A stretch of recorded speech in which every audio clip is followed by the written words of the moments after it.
critically about it, but it's still like, why don't people think critically about things? Okay, all right. Just As a society, which losing the ability to think critically. all right. Well, the stream is going. I think YouTube likes me. Oh, we're in the good. We're in the green. YouTube says hello, I and don't think YouTube hello. likes anyone. Yeah, no, it's always a hassle to get the stream going. But anyway, so hey, good afternoon, everyone. We've got a wonderful thing to do. We have so many videos to cover in so little time. Uh, And this is a three-parter from our good friend Linkara. Not that personally we know him, but he's so entertaining that we said, okay, let's do this guy amongst all the other videos we have to cover, most of them regarding The Last Jedi. So this is one where Linkara has a three-parter where he's going to be talking about the comic book adaptation of the movie, and then somehow he jumps from or via the comic into the movie. It's kind of interesting. So I hope once you jump out the window. well, yeah. Once again, with me is LiteratureDevil and Shiney. Thank you guys for coming by. You can't get rid of me. We're going to try to power through this because this is a long one. This is 25 minutes, 26 minutes, roughly. So we could take apart every word he says, or we could be a little relaxed, take it easy, because we might not do the other two because of how bad this one might be. We don't know. Yeah, Or you to be could shut fair, up and turn the brain off. Linkara isn't really as I'm not sure if I could say as bad, but I mean he's he's been doing this. It's obvious he's been doing this for a long time, so he knows how to be at least somewhat entertaining, and he kind of makes jokes on himself. He actually does critique a little bit, but he still goes to these strange defenses and makes some of them are pretty infuriating. So we'll see how things go, but I'm pretty excited. All right, I'm not. I think we're ready to go. You guys all set? Everyone out there is good? Okay. All right, let's do it. Hello and welcome to Atop the Fourth Wall, where bad comics burn. Today we're looking at the comic adaptation of Star Wars Episode 8, The Last Jedi. His voice is just so annoying. That's the man. You know, you got to appreciate how enthusiastic he is, and he just. Welcome to the stream, you guys. It's like, oh no, just shut up. Just please, just at least try to make your voice sound a little. I mean, you have like about 25 minutes of this voice to sit through. So yeah. Oh no, please. Can you start complaining now? Come on.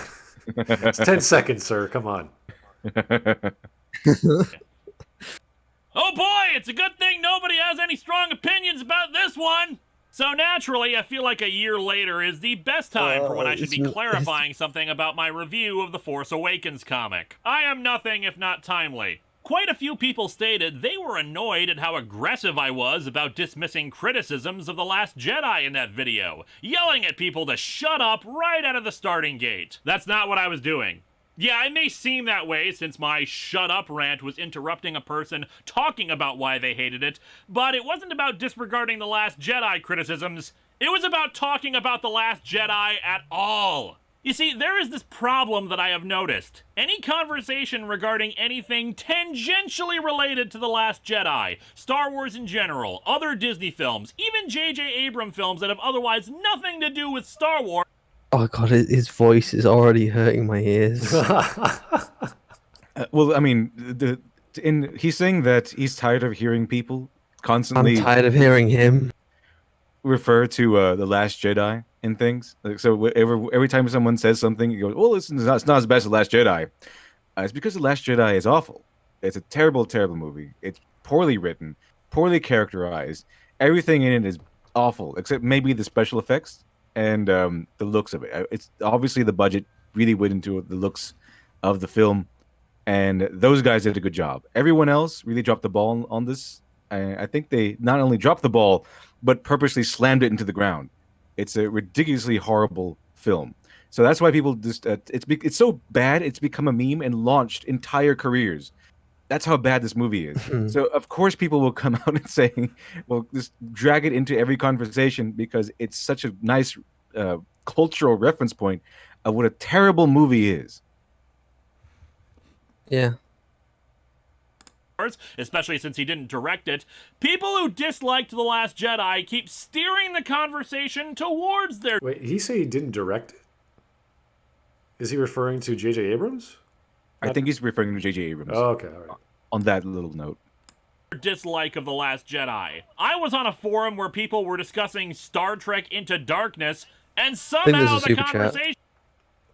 I'm sorry? I can see a super chat in chat. Oh, I'm sorry. I didn't notice that. I was so focused on listening to Linkara. I was like, what the hell? What'd you say? Punish Berserk. Hello again, sir. 25 minutes of the Eminem. Oh, that's not nice. Oh, okay. Awesome. We have the people in chat who know the deep lore. Okay. Awesome. This is going to be a lot more fun if the people in chat know the deep lore. Okay, well. How deep is the lore? Pretty deep. With Linkara, it's going to be pretty deep, yeah. Swerved into The Last Jedi. Is this what it's like for people who like the prequels? Because if that's the case, I do profoundly apologize about that. Is he reading from a script? Because his eyes are not really focused on the camera, and it's... Oh, yeah. Does he not memorize his lines? Probably not. I think he reads from a script. I think because he's one of those. I mean, you can probably tell he's one of those guys who's like OCD sort of really fixates on details. So I highly doubt he uses he's off the cuff. He's on script. I think I even heard him say that he does use scripts. Okay, because if you are this enthusiastic, this should be a natural emotional reaction where you just say what you want without like basic. Like without lines, but he's clearly reading. His eyes are away from the camera, and he's taking his. It's like, okay, this is what's going on. It's like, you know, preparing for a performance on stage, but you have your lines like right there. Yeah.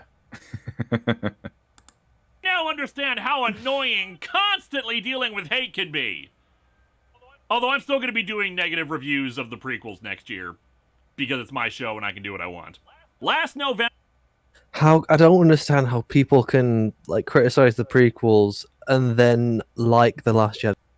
Yeah, there's no real room. The sequels are worse than the prequels. So how do you accept one and not the other? It's just... Yeah, we could point to dialogue in the prequels being bad, the setup being bad. They're not horrific. They're just bad. They're not like break a bridge bad. The Last Jedi and the sequels, they are just carbon copy and then absolute horrible lore destruction and then just a mess. They don't have any vision whatsoever. They don't push anything. They don't push anything as in like the limits. They don't... I think one important thing about Star Wars was it was always about pushing what they could do, and there's certainly not much vision or imagination put into The Last Jedi or any of the sequel films. Specifically, The Last Jedi. I mean, The Last Jedi is Lucasfilm at its most masochistic that it's ever been. I think The Force Awakens had even less inspiration, I should say, original ideas. Oh yeah, I mean they just copied and pasted. So, look, here's another sand planet. Oh look, here's a Yoda type character. Oh look, here's an Obi-Wan type character. Oh look, here's this, there's that. There's another Death Star. There's another Star Destroyer, but they're all different. They're all bigger. If it was better written, I could get why they kind of, because it's kind of like poetry. It rhymes, but I could kind of get it. I could take it. I could take it if it was better written. The Last Jedi is just one big middle finger to the audience. It goes out of its way to make it known that it hates you. There's rhyming, and then there's saying the exact same thing a second time, but screaming it loud. It's episode 7 is the poor retarded man's version of episode 4. That's exactly. I think something that rhymes. Okay, an example is obviously from the prequels where Anakin blows up the control ship. So yeah, that works. That's the idea of a story rhyming. But then there's almost a carbon copy of the exact same line, just performed absolutely more worse. And that's not rhyming. Remember, I had to mute a commenter on the Avengers number 200 review who said, "Still better than Last Jedi." No! He muted a commenter. That's horrible. How bad it was. Well, he reads his comments. I read my comments mostly. Until it got too overwhelming. But I read the first few comments. I do the same thing. But I actually seen his review on that 200 comic, and this is really where it comes in as his feminist ideology, which he's very vocal about. Comes in because Avengers 200 is a story. It's not all that great. It's pretty frankly, it's pretty awful. But it's not as outrageous and insulting as he makes it out to be. It's basically the storyline of, oh, you remember that the child from the Star Trek, the episode "The Child." It's basically where the alien impregnates Troy, and then she gives birth to the alien because the alien apparently needed to be birthed out for some. It's not that great. It's a kind of not a very good idea. It's not that interesting, but that's basically the plot line of Avengers 200. Yeah, I actually remember that episode of Star Trek. Oh boy, what did they do with Troy? That's always the problem. I couldn't get into the Next Generation. I've seen all of them. I've seen the original series. I've seen Deep Space Nine, which is the best one. I've seen Yes. Enterprise. I've seen Correct. all of them apart from TNT. Wow. The Next Generation is It was terrible just in the so first season. difficult. It's pretty bad. The first season, I pretty bad. couldn't get past the first season. It was Yeah, just that painful. Just skip to the second It probably season. does get better. I know it probably does get better, but it's still just so hard to get through. I TNG actually liked the posted first on- season because it was so weird, and you could tell the Oh, that's influence true. from the creators. Like there was this Japanese guy, he was doing all these anime style settings and plots, and you're like, whoa, this is like what? There's a base which is an alien, and then it flies away, and you're like, what? Like it's crazy stuff. It's interesting and wacky, but it's not as good. I mean, I still like to watch the first season. It's just not as good as the rest of the series. Not nearly as good as the rest of the series. Oh, just got a super chat from Punished Berserker. Anakin TED Talk about sand is greater than saving what you love. I think anything from any line of Star Wars is better than the line of saving what you love from Rose Tico. Anything, especially if it's from the prequels. That especially is the worst From the line. And I haven't seen episode 9 yet. I can pretty much feel very confident that that is the worst line. You're correct. I watched episode 9. I can't remember anything that happened other than a few other things like the column of force lightning and the most ridiculous stuff. It was awful, terrible movie. It wasn't, but The Last Jedi was worse. Okay, in my opinion, The Last Jedi was much worse. I don't even think you need to say in your opinion. I think there's probably evidence you could point to.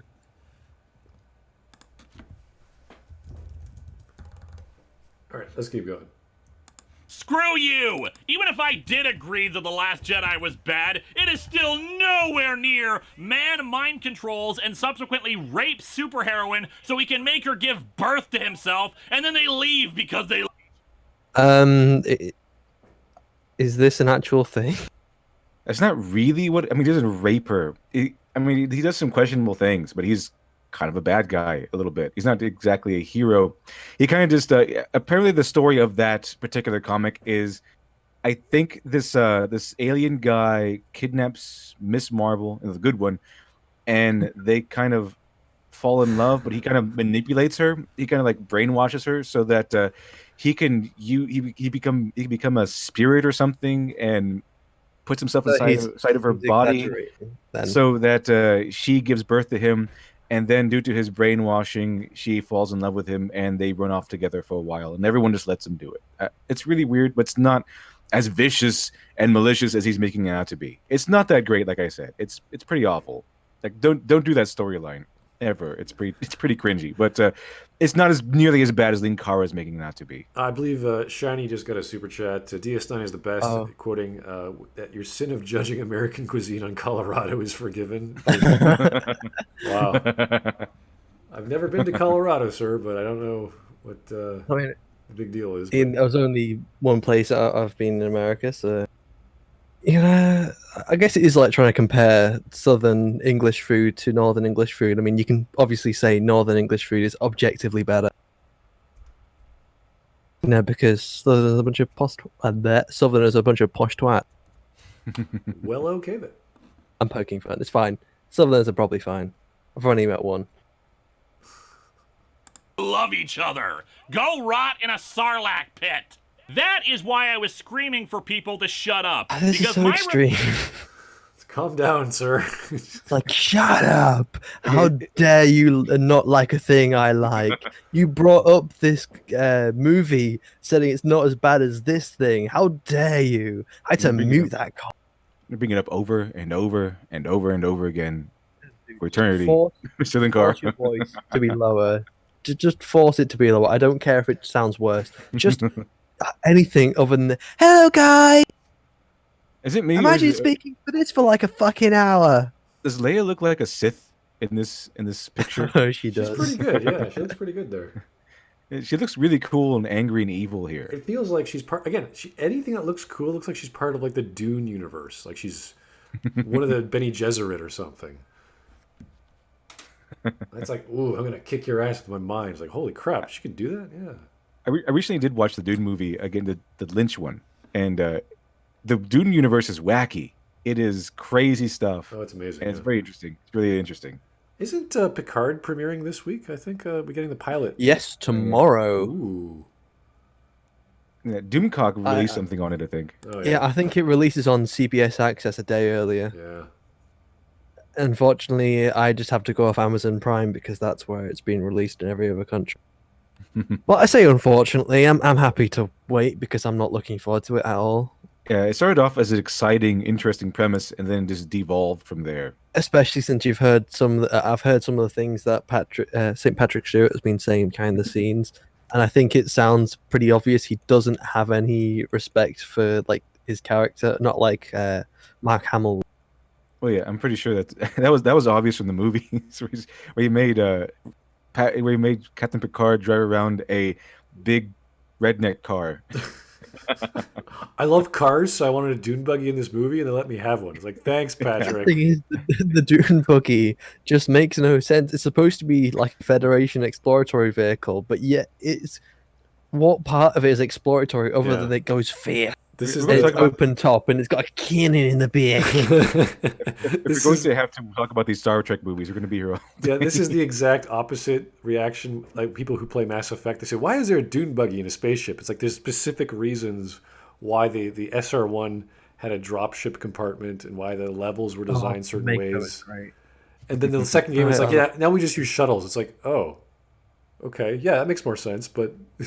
I think that's probably because they wanted to get rid of the Mako because it was like riding a unicycle while, I don't know, dancing on top of something. Yeah, a lot of people didn't like it. I thought it was fine because they explained why. Like, that's all you need. No, I meant was that it didn't control very well, and that's pretty obvious. I don't think that's a contentious point. It's extremely light, and it can go up in possibly vertical surface.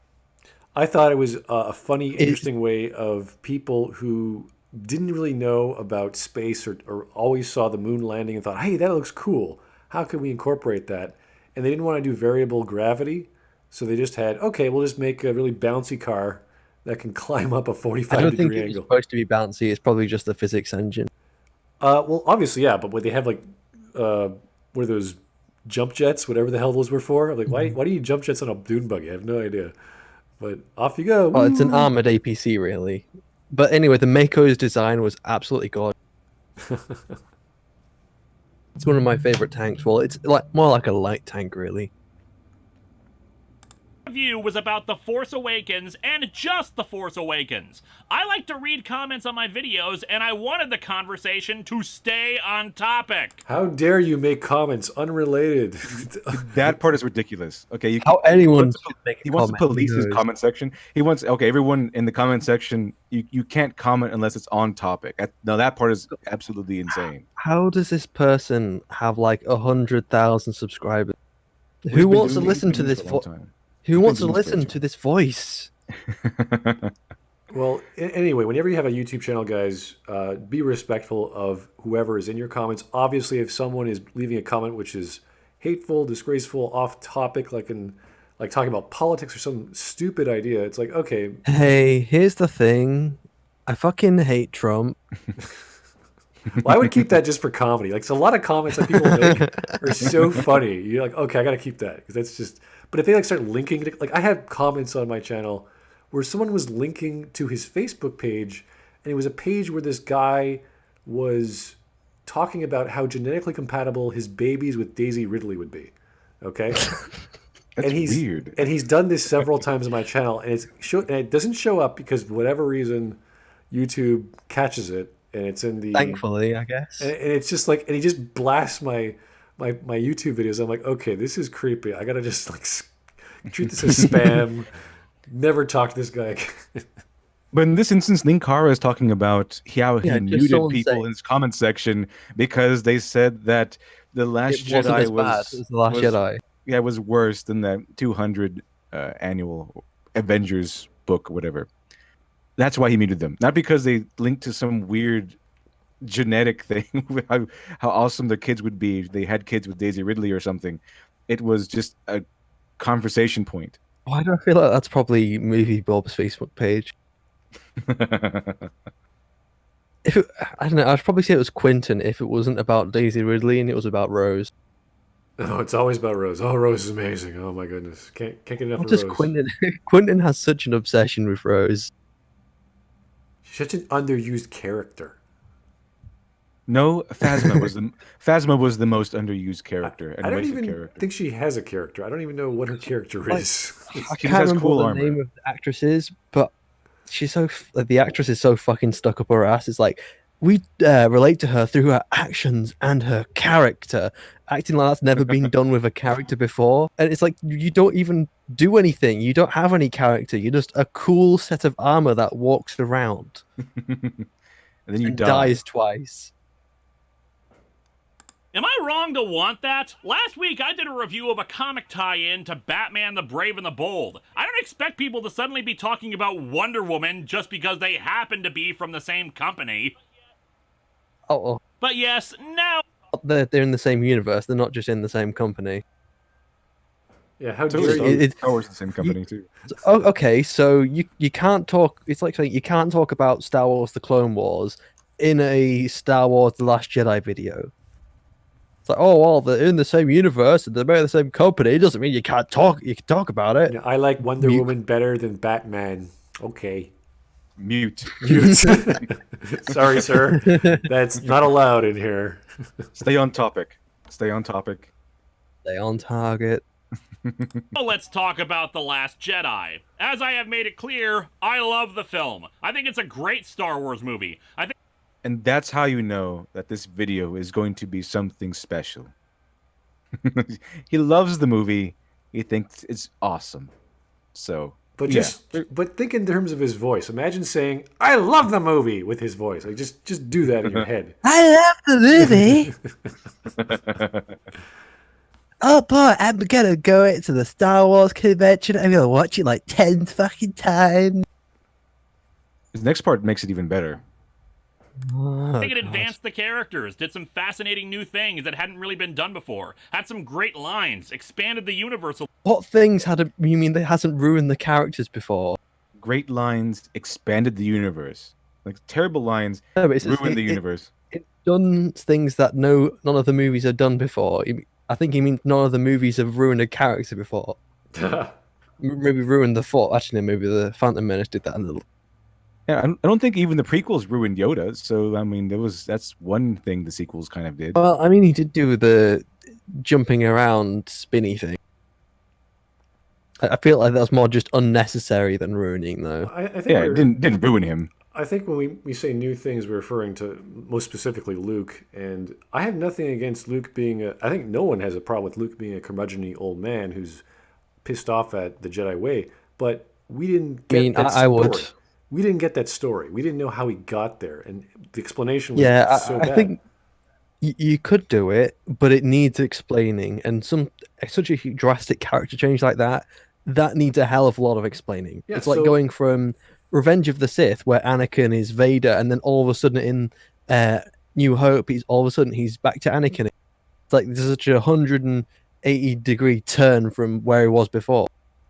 Yeah, so the ideas and people say on paper these sound good. It's like, well, they don't sound good. You have to explain it. You just have to get from A to F. This was his first draft of the script, and he was proud of it. It So I wasn't don't think it was good on like paper. I said. at all. Like I mentioned before, isn't there 30 years that passed between the Return of the Jedi and the Force Awakens? And I said I brought this up before in previous streams, but it's worth mentioning again because this is to highlight how much story is possible between the span that occurs between these two movies. And just to put in context, you can have Odysseus go through his entire journey in the Odyssey 3 times during the span of what happens between the the Return of the Jedi, and the Force Awakens. There's lots of movie there and lots of story there that we didn't explore. You don't need to explore those stories for like episode 7. You just need to make sure that the audience can generally follow. So if you go from episode 6 to episode 7, the audience needs to be able to see that in a span of 30 years you've gone from here to here, because that's generally Luke's raised his temple, the New Republic has risen, the Empire is now fractured, and those are ideas you can generally get what would happen. But one of the ideas you wouldn't guess from what we know is Luke all of a sudden becomes a hermit, his temple gets destroyed, the Republic is pretty much meaningless, etc., etc. Yeah, I mean that the 30 year. I mean, it doesn't really matter with the film. 30 years really mostly affects Luke and why he got to the place he did, because that's a lot of time, a lot of things, a lot of facts and events that we don't get to see, and we need to see them for the sake of Luke. Why does he change so dramatically from the Return of the Jedi? We just need more information, really. Yeah, we need to see that. I mean, it's okay to have an old curmudgeon of a Luke Skywalker who's bitter and disillusioned with the Jedi ways, but we need to see how he got there, and it's 30 years of story to explore onto how he did that. I think it would probably be more preferable if everything from the OT actually led to something. Like he actually rose a temple that lasted for another 1,000 years, a couple thousand. Actually be able to continue the Jedi rather than the Jedi almost being ended again. Little, and gave me a lot to think about in regards to the mythos of the franchise. Now, as with any movie, whether you liked it or not is subjective, and I don't expect everyone to agree with me on its merits. However, since this is my show, and I hear a lot of the same complaints in regards to the material, I will be offering my counter-arguments and defense. Oh, Super Chat, Punish Berserker, thank you, sir. Luke was old, and Snoke called him a boy. Really? What? I'm trying to think about that. Oh god, Kylo's face. Yeah. That's the face. Whoa. He looks a lot more manly than he does in the movies. You know what else? It's crazy in this time span. You can have the Trojan War happen, and then the Odyssey, and then still have 10 years to spare. You can read the Aeneid and then read the Odyssey, and you still have 10 years to play around with in the span of what the time span that happens between the Return of the Jedi. You could probably fit the events from episode 1 to episode 6 in the span. Actually, maybe, or not episode 1, maybe episode 2 to episode 6. Then you can fit all those events inside the time between the OT and the sequel. In this review. Although I should note that we are talking about the comic adaptation here, so I'm going to be talking just as much about how the adaptation handled some things, deleted sequences, and all that. Some complaints I find hold weight, and I will try to address them respectfully. So he's saying he's talking about the comic, but in reality he's going to be talking about mostly the movie. So just a heads up, it happens very quickly. Just because I do 3D stuff, and I do some perspective drawing. What the hell is a perspective drawing? Perspective drawing on those TIE fighters, like, because Kylo's is like top on, but that TIE fighter the TIE fighter is next to it. Like one wing is straight on, while the wing right next to it is like slightly off to the deleted sequences and all that. Some complaints I like there, and you can tell those have just been copied and pasted. Hard to say. Yeah, is that from above, or is that? I think it's above you, but the wings suddenly change perspective with. That is awkward. Yeah, it looks like it should be. I mean, I can understand what they were trying to go for, like the cameras in the center, and that way you get a little bit more view of the wing, but they've given too much view of the wing, so it makes it look like the wing is like really slanted to one side. And it's painfully obvious they've copied and pasted it. And Marvel's known for. Just got a super chat from Oren Albert Mazel. Made a compilation of Linkara's worst attempts at defending TLJ during part 1 to 3. ended up being 21 minutes. And the channel name is Silent Isms. I'm going to write that. That sounds funny. Silent Isms. Okay. I mean, I wouldn't mind watching that instead. Put some nice music in the background, get yourself a drink, have a good time. Hold weight, and I will try to address them respectfully. Others I think are stupid arguments, and I will mock them. And if you're new around here, hi! And we'll I'm a mock you. That's, I hope you don't mind Linkara, but we will do the same thing. Yes. Turnabout is fair play and all that. Idiot who spends all his time complaining about a medium that he supposedly loves. I mock a lot of stuff. It's kind of my thing. But as a reminder, like I said last year, even if you don't like The Last Jedi or the sequel trilogy overall, Even Rey gotta looks better admit- in the comics. Yeah, she's great. Fantastic. Look at that. Well, they appealed to male gaze here. They didn't do that in the movie. Male gaze. Yeah, the male gaze. The male gaze is the enemy. That's extremely gay. That's very gay, guys. That is as gay as it gets. The gay. it's nice to have new Star Wars movies to make jokes about. Also, full disclosure. No, it's not. Okay, no, it absolutely is not nice to have new Star Wars movies to make jokes about because at least the prequel series had some value because everything is memeable in those. The sequel series have no value. There's not one. They're just infuriating and angry, and the movies themselves, The Last Jedi specifically, it's angry. It hates you as the audience. It hates you actively. It has no value other than just to be awful. There's no value other than just to critique it over and over again. There's nothing memeable that I know of, unless it's ironic. I think to laugh about it, unless it's absolutely and ironic in the worst possible way. At least with the prequels, it's more like a good fun. It's almost more like a good-natured ribbing. This one is just hostile versus hostile. Disclosure, I deliberately made sure to release this episode after the release of Rise of Skywalker, so I could be certain about character arcs and the like. However, God, to make sure that I avoid... that play. I'm sure J.J. Abrams really cares about character arcs after what happened in The Last Jedi. Oh boy, I can't wait to finish off this character arc for this character you destroyed.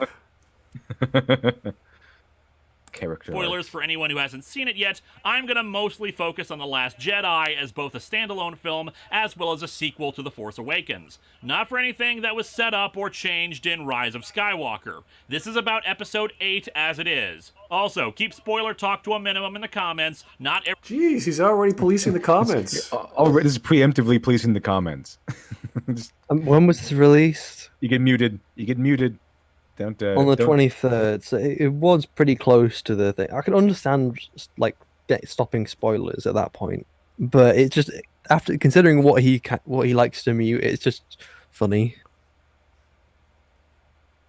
Everyone sees it opening night. So let's dig into Star Wars, The Last Jedi comic adaptation, and see if I can sway any of you to my side of things. Okay. Good luck. Yeah. Probably Good not, try. though. Yeah, probably not. He's right. I mean, at this point, it's like trying to pick up a boulder and climb up a 90-degree cliff face with that boulder to reach to the top, and that's like trying to make an argument of this movie's quality. What is this, an intro? A Christmas intro? Yeah, he has intros. Why is it intro like 5 minutes into the video? Welcome to Atop the fourth wall where Yuletide candles burn. Okay. Linkara's gonna give you all a present you've not earned. Dude, just focus your camera properly. Get a good camera. Frank Miller, you're off the nice list. If God, this is just painful to me. the license you give to As someone who works with cameras and does visual effects, all these visuals are just extremely painful for me to watch. They're just not quite quality at all, and oh god, there's graphics. will be returned. Digging through the shelves for the kind of comic books that would turn Santa's elves into common crooks. He reads them and he weeps while down the chimney creeps. Bill Jammers with a Marvel trade to watch him when he sleeps. That wasn't him. Linkara,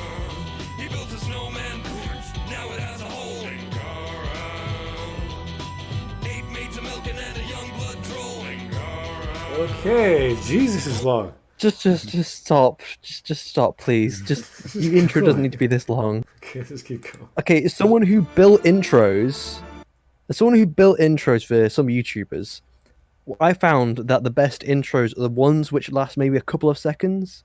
You want to while it could look nice to have like a 30-second intro. Oh, this guy's a full fucking minute intro, but a 30-second intro could be nice. But after you're watching it video after video after video, it certainly does become very long and very annoying. So you often want very short intros, about maybe 10 seconds long at the most. So, God, yeah, for me, it's just really painful to watch this. Yeah, and just so you guys can't see the time index because of the Watch Together website changed its resolution, so I had to kind of crop the video and it didn't get the full size. So the video is 26 minutes long, roughly. So we're gonna keep going through here. We're at 5:40, so let's keep going.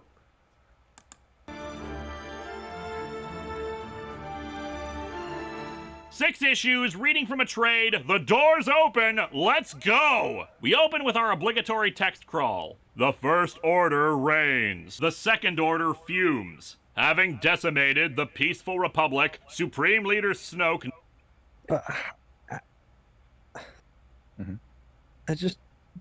I know this is in the movie itself, but how the hell has the First Order already taken over the entire galaxy? It's like Ryan Johnson has JJ have such a small idea of what the galaxy is. They think it's the Republic, and that's it. There's no gangsters, there's no pirates, there's no private companies, there's no nothing. That's the only faction in the galaxy, and apparently that faction is so small, they're only a couple of planets, and their entire fleet can just be wiped out. Yep, that's exactly how it goes. First Order is so big, it just wipes out any other kind of faction or whatsoever. I feel like weak way pirates could probably take over the Republic at this point. Now deploys his merciless legions to seize military control of the galaxy. Actually, no, I'll take that back. I think an army of Gungans could probably take over the Republic. Probably, especially if their leadership was so incompetent, apparently. They just let this First In Order the Clone Wars, become so powerful.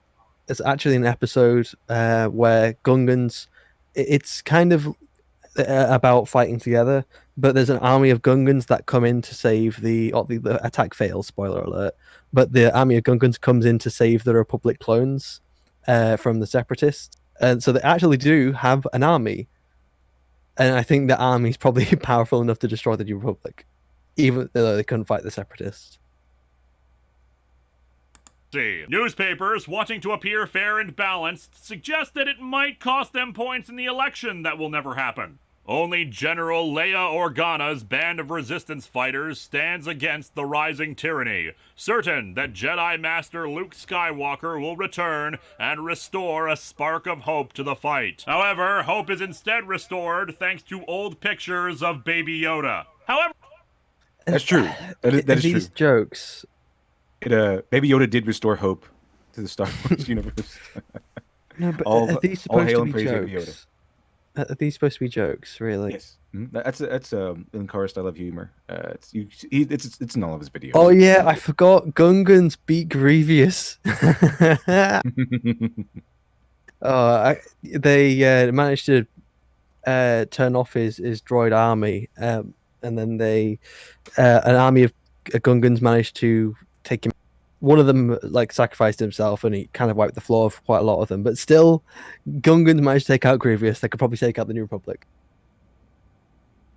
The Resistance is kind of screwed because the First Order knows where they are and is now sending a force to take out their base. However, unlike the movie, we don't start with the evacuation of the base, instead with Luke on the planet. And I do not like it. It is completely unnecessary and really just repeats information that's given later, basically talking about how he's closed himself off from the Force, a powerful and dark secret that he's managed to learn while on this island. Wow, that's kind of useful. Glad we Yeah, there are several instances of this where the comic adds in extra scenes that are useful and they build a little bit of character, and those are all the exact things Linkara seems to hate. That's stuff we'd like to have in the movie. Oh yeah, so just because it's been pointed out in the comment, the Resistance destroyed the Death Planet. So how is there no hope?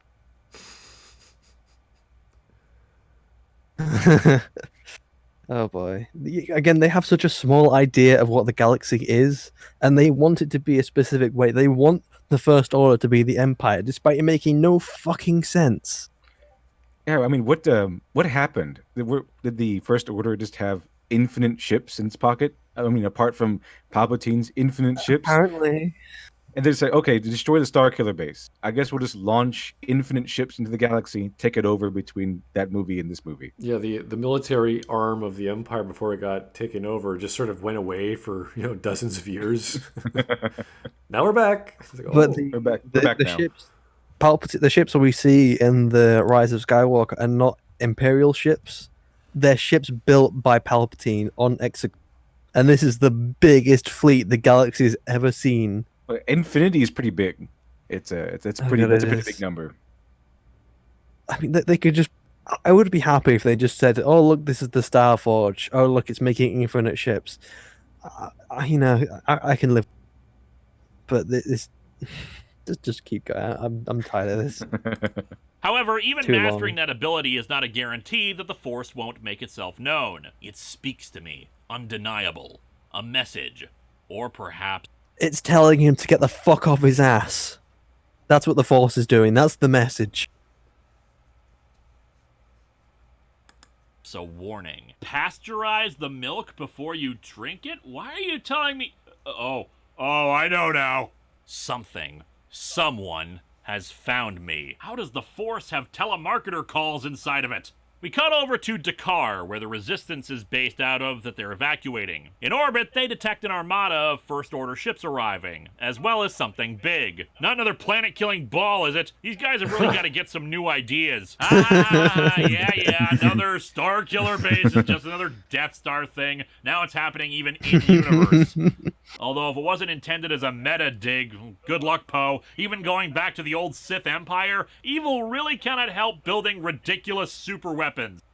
Did the Sith Empire, the old Sith Empire at least, build that big weapon? There are in canon. There are references to super weapons, and the heart of them used to be a kyber crystal, like a huge kyber crystal. But in Legends, there's only a certain amount of super death weapons I can think of. One of them was a asteroid that they shoot at something. There's the Star Forge, and there's a handful of others. So I think he's wrong. Either someone has a fetish, or there's a lot of government funding being embezzled, I think. No, the big... Government funding from an organization that doesn't have a government. Okay.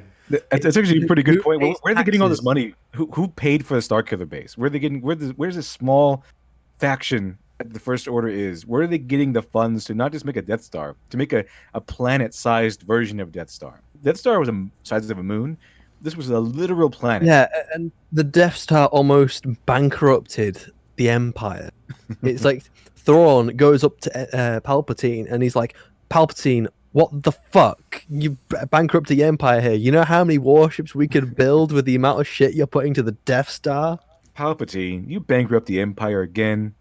So, oh shit, I just really like these death lasers. I just love them. Palpatine Despite the just turns fact to they the make no camera. fucking sense. Palpatine just turns to the camera and shrugs, and some whimsical. Oh, that Palpatine. It's Palpatine. It's Palpy. ship is a dreadnought. More firepower than a dozen destroyers. Designed for large-scale planetary assault. Thanks, Admiral Ackbar. Your grand legacy of stating things people already know is secure. Always with the big ships. Sometimes I have to ask myself what they're compensating for. Some people are just a little That's a Disney joke. That's a Disney joke. You can tell by the cringe. Why? Yeah. Oh, they must be competing for something. Thank you, Leia. Really? Really needed that one.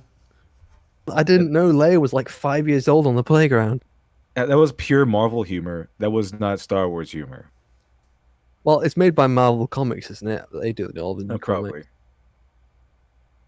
short to be stormtroopers.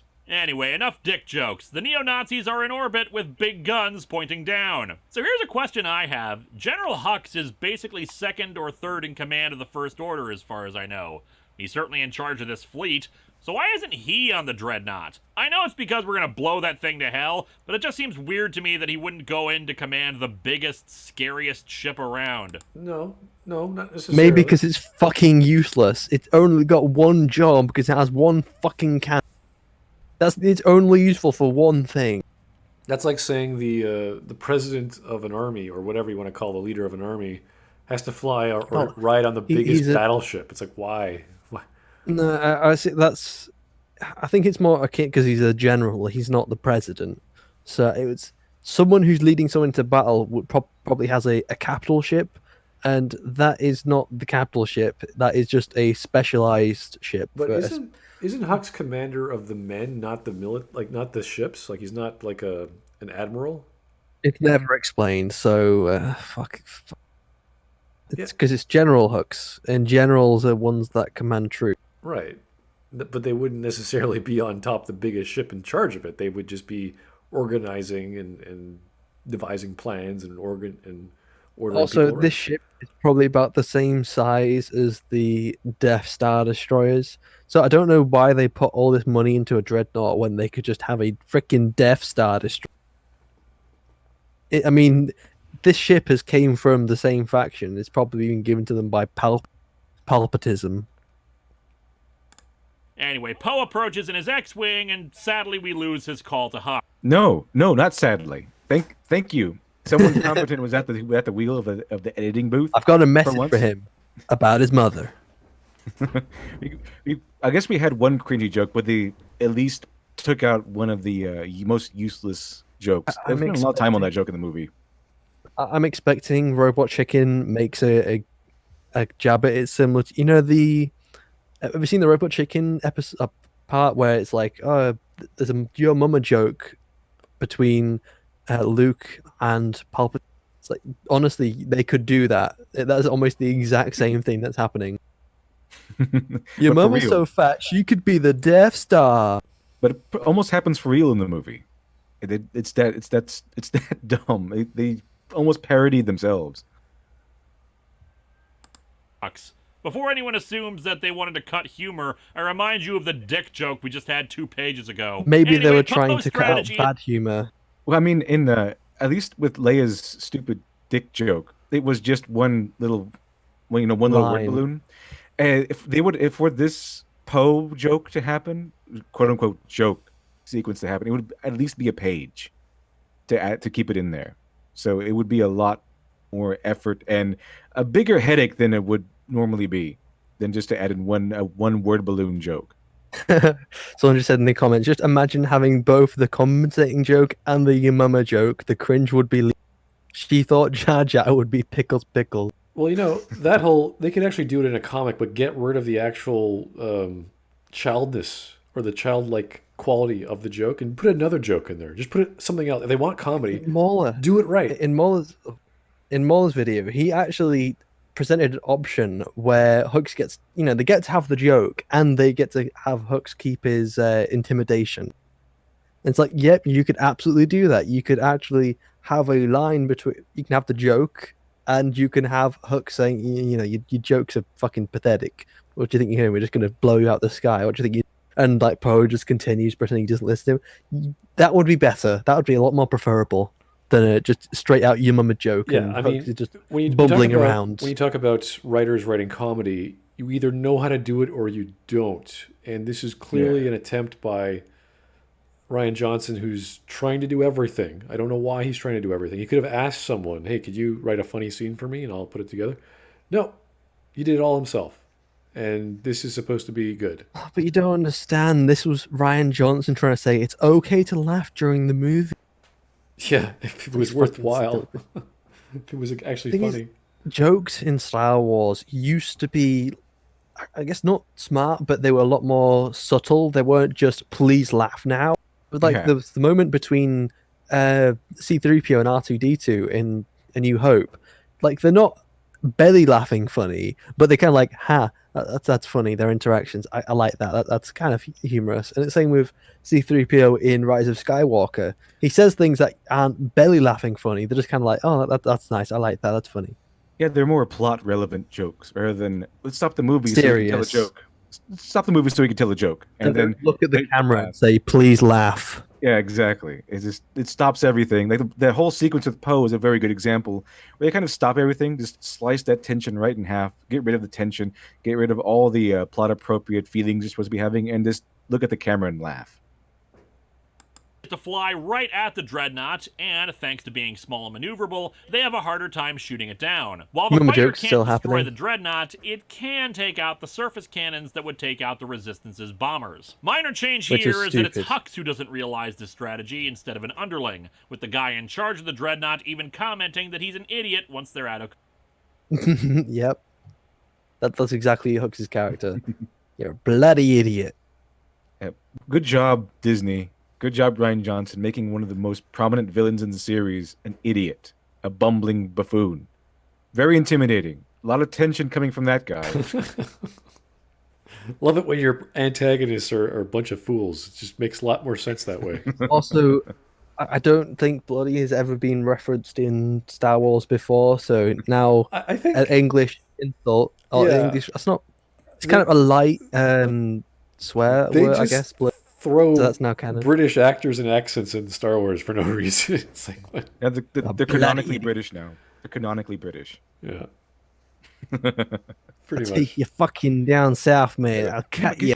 Could you imagine what happened if Darth Vader in the original trilogy, they had him walk out and he just slips on some oil and does like a little Three Stooges routine? Yeah, that would have been fantastic. That would have been perfect to make it more intimidating. No, you don't do that to your main antagonists. Maybe to your ineffectual squad, maybe if you had like 3 bumbling stormtroopers, you could do that to them. But not to someone as prominent Darth Vader, which is almost essentially on this. He's supposed to be on the same level as Hux, or Hux is supposed to be on the same level as Darth Vader. He's supposed to be the leader, the intimidating bad guy, the one they're supposed to fear. You don't make that guy the bumbling curly of the group. Yeah, you don't do that. That's right. Apparently, I don't know if this is true, but bloody is to do with the Virgin Mary. So this Jesus exists in the Star Wars galaxy. I don't know if that's true, but It's British apparently. vernacular. Come on, everyone knows that. Well, it's Anakin. Oh dear. Anakin is The dreadnought is able to destroy the base in the Jesus. meantime, but not before the evacuation is finished. Leia orders Poe to... And there's no What is she mention doing? of how What is that. that face? Yeah, there's no mention of how this evacuation works. Why they were Is there a targeting the crocodile base. man in the background? Some- You've got Ackbar and you've got Crocodile Man. It looks like Leia just like her laxative just kicked in, and she finally took a solid dump in the first time in 80 years. Oh god, I think it's probably something to do with the tracing, because Marvel comics, at least with Star Wars comics, have been caught with tracing a hell. So now we have another example of someone just taking the movie and turning it into comic book form. There's no reason why Poe attacked all the surface cannons in this context. It's like, oh, congratulations, Poe, you did it. It's like, why did he do that? Considering the main cannon was the threat. Well, no, there's no mention of a main cannon. It's just he just attacked a bunch of surface cannons. You're like, Well, why? no, the main cannon just blew up the surface base.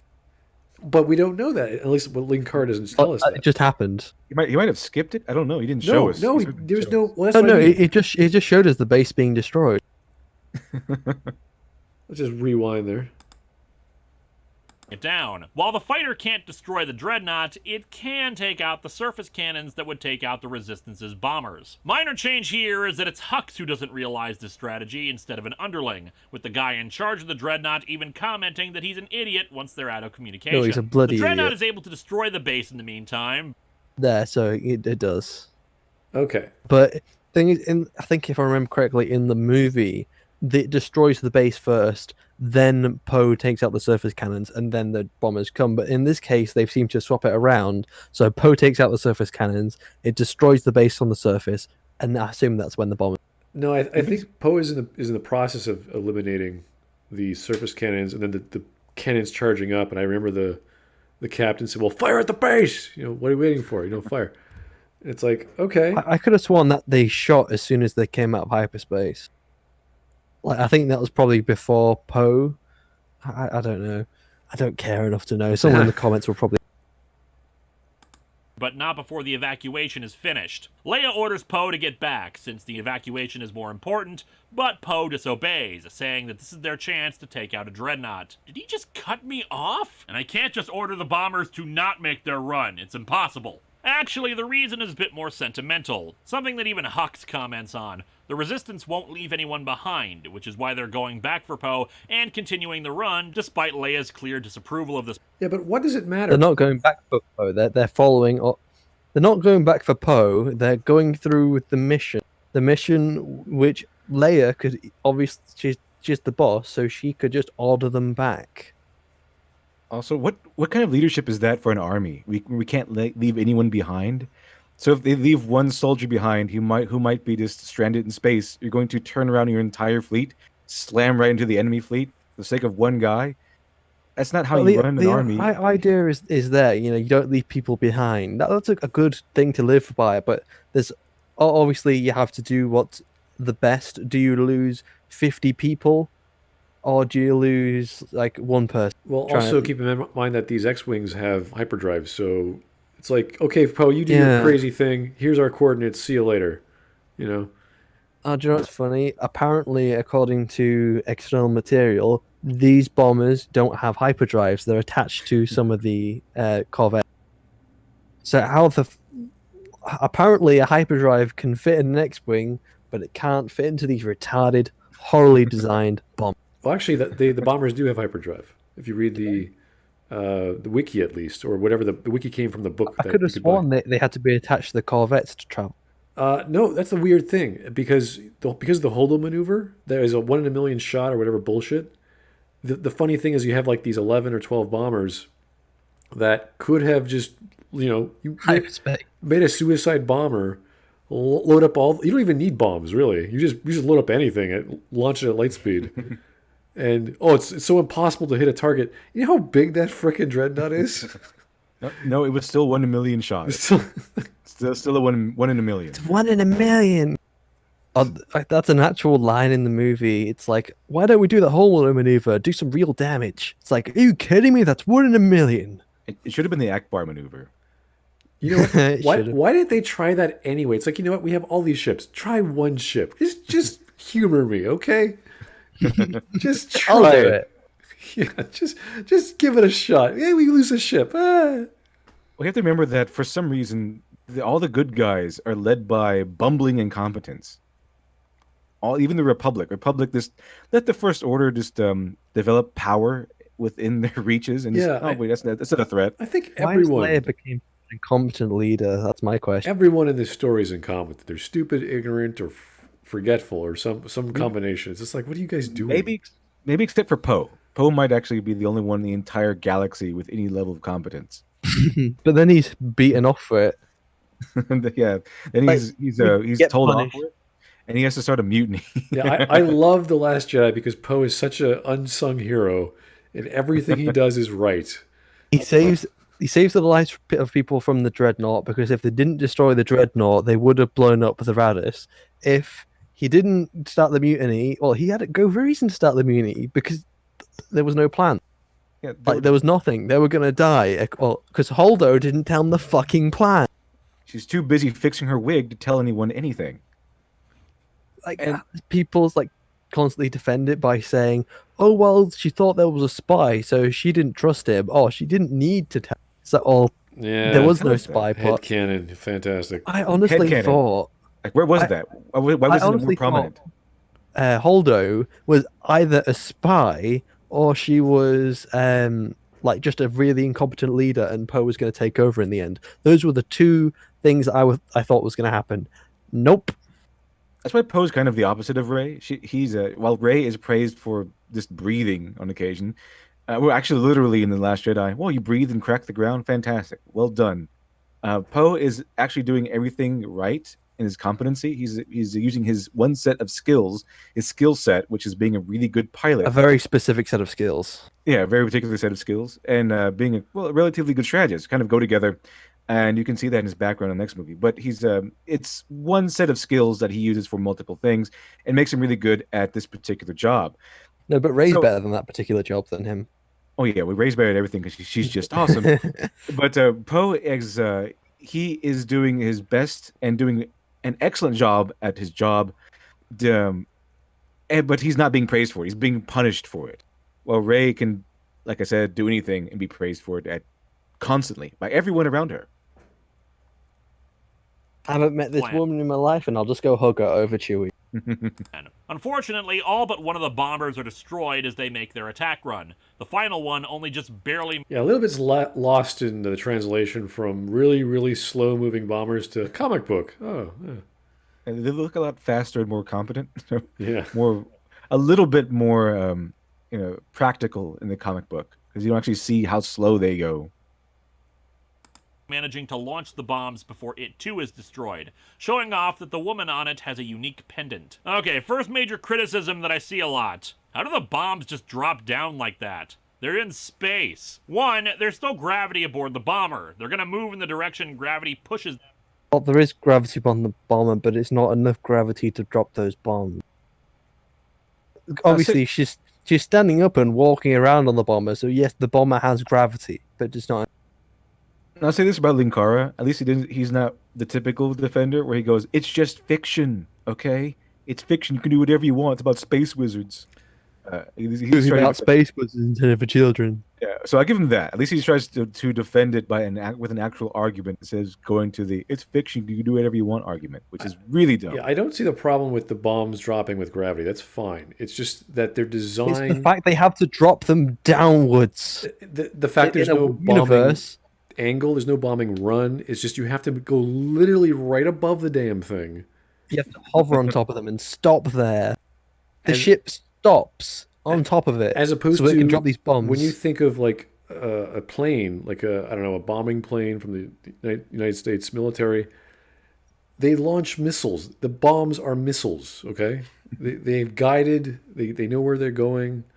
They're in and out very quickly. It's this really secretive, special, powerful thing that no one sees coming.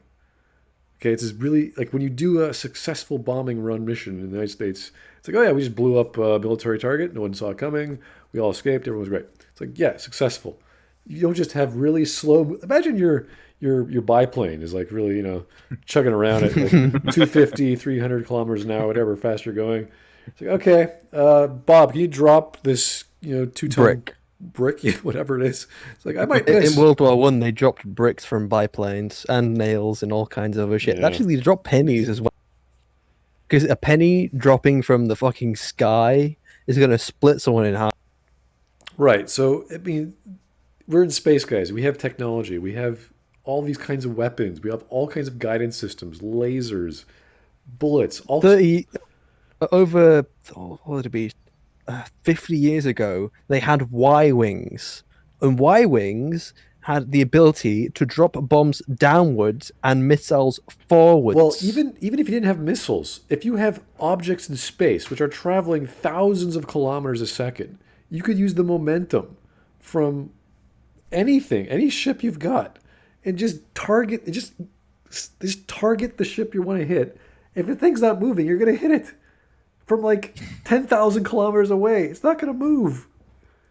But you don't understand. This is for Ryan Johnson's love of World War II bombers. Oh, and I get that. He got really inspired by the Star Fortress. Oh, no, sorry, the Flying Fortress. Like, can you imagine all these bombers from like 10,000 kilometers away? No one sees these non-thrusted weapon, like payloads. Just, what are those little dots up on radar, sir? We don't know. They're just like space debris. Like, whatever. All of a sudden, kablam, the whole thing just blows up. No one has no idea what happened. Like, that would be brilliant. But instead, we have to see these stupid literal bombs drop from the gravity inside the bombing bay. And then, what, this is your plan? Like, it's a dumb plan. They could have done so much more with it. Everything about the Resistance is dumb. Leadership all the way down. with the single exception of Poe. I know it's kind of become it literally became a meme that why didn't they use Y-wings? Because Y-wings are infinitely better just from what we've seen. I know it's gonna be joked about. I always go about the Clone Wars, but the Clone Wars expands on a hell of a lot, and we see Y-wings in atmosphere drop bombs downwards, and we see them in space firing missiles. So we know they can do both. So why can't they design a ship that is better than the Y-wing? Because by the time of the rebellion, the Y-wing is severely outdated. You can't. And in fact, they have the Y-wings in the next fucking movie. Well, I mean, in the Last Jedi, the Force is female. You can't have Y wings. It's the Y chromosome. It can only have X wings. Oh no! See, the bomber is shaped like an ovary. Oh, that was sad. You see, it has these chambers. Oh my God, no! I'm surprised that Witten followed The bombers, the bombers are just flying wombs. The bombs are actual eggs, you know. Okay. And their metaphorical children are destroying the First Order. I'm so glad I haven't seen that video. Or wait, they actually, if they're eggs, and they're probably like metaphorically having an abortion. So abortions. There you go. There we go. So abortions are good in that metaphor. Abortions stop war. Abortions save lives. Okay. Oh boy, let's not think along those lines anymore. Them if it's just a drop. It's not like they suddenly lose momentum as soon as they hit space. 2, it's possible they're not actually dropping. But they do need. The thing is, the longer it's in gravity, the faster it's going to get, and they spend an incredibly small time in gravity, so there's no way they can get onto the fastest speed. The bombs on top will have more momentum than the bombs on the bottom, so they're going to collide with each other. They're going to ricochet. They're going to move all over the place, right? Wouldn't it be hilarious if she did this whole big sacrifice herself thing? If Rose's sister did this whole sacrifice yourself thing just to release the bombs, and they all just fell out of the ship and just started floated away. They didn't drop on the enemy. This kind of just. Oh, but another thing is that the bombs even blow up the ship that was dropping them. Yeah, they do, don't they? They do. I forgot about that. Oh, what a fantastic design you have there, Ryan Johnson.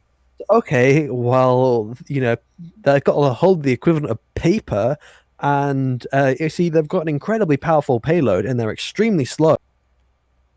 Who the hell would want these? What's the company that came up with these designs?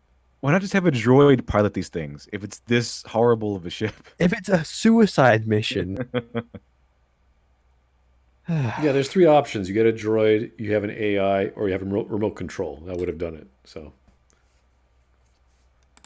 But this is a launching system for the bombs. They may not fire fast, but they are being pushed. 3, friggin' He has 3 points to try and explain a minor issue with how the bombs fell out of the frickin' bombers. Really, Let's Linkara. This is his defense. Wow. There are so many more issues than the fucking bombs in this movie.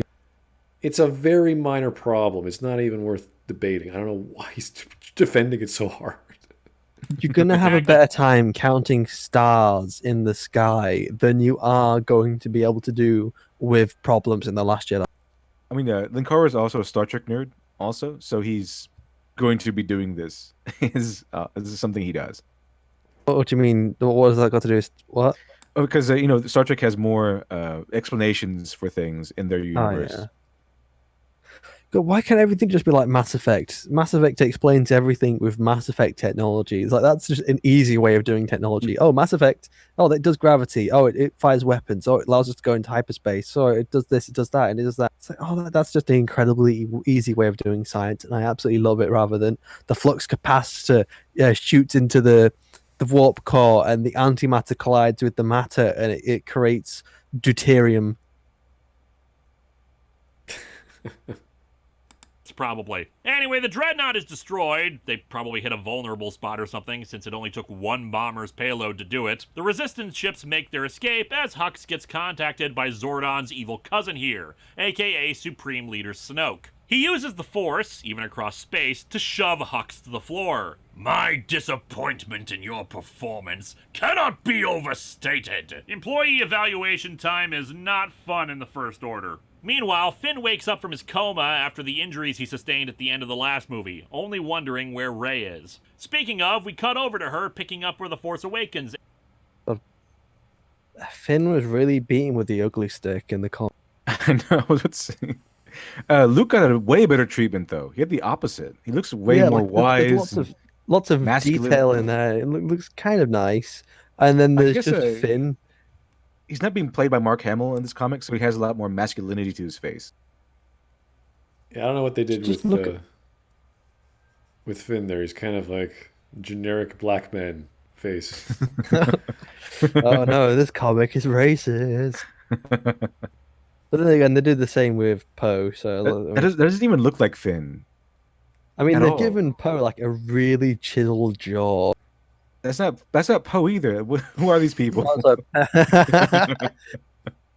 Who are these people? Where Rey is. Speaking of, we cut over to her picking up where The Force Awakens ended, with her handing Luke's lightsaber back to him. And he tosses it away and storms off. Though in the comic, instead of just tossing it over...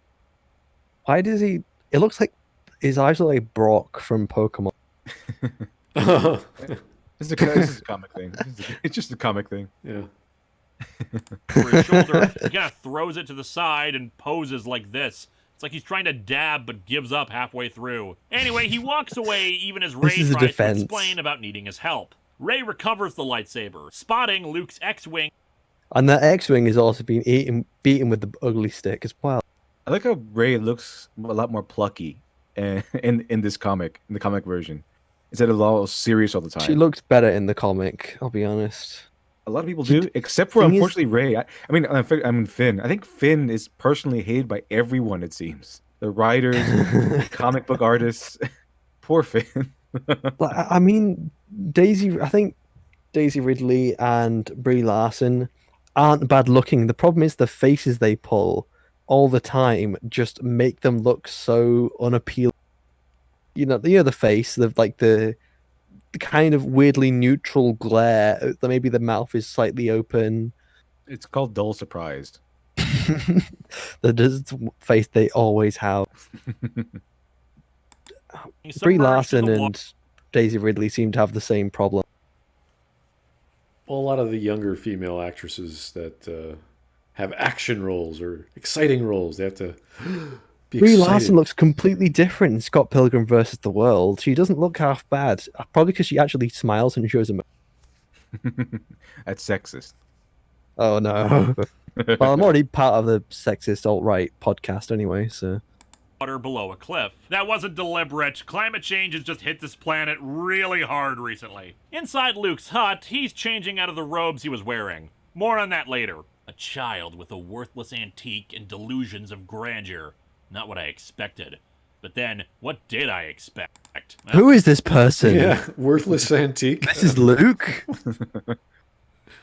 Mr. What- who- Skywalker, do you know what this is? It's your father's fucking lightsaber. It's a worthless antique.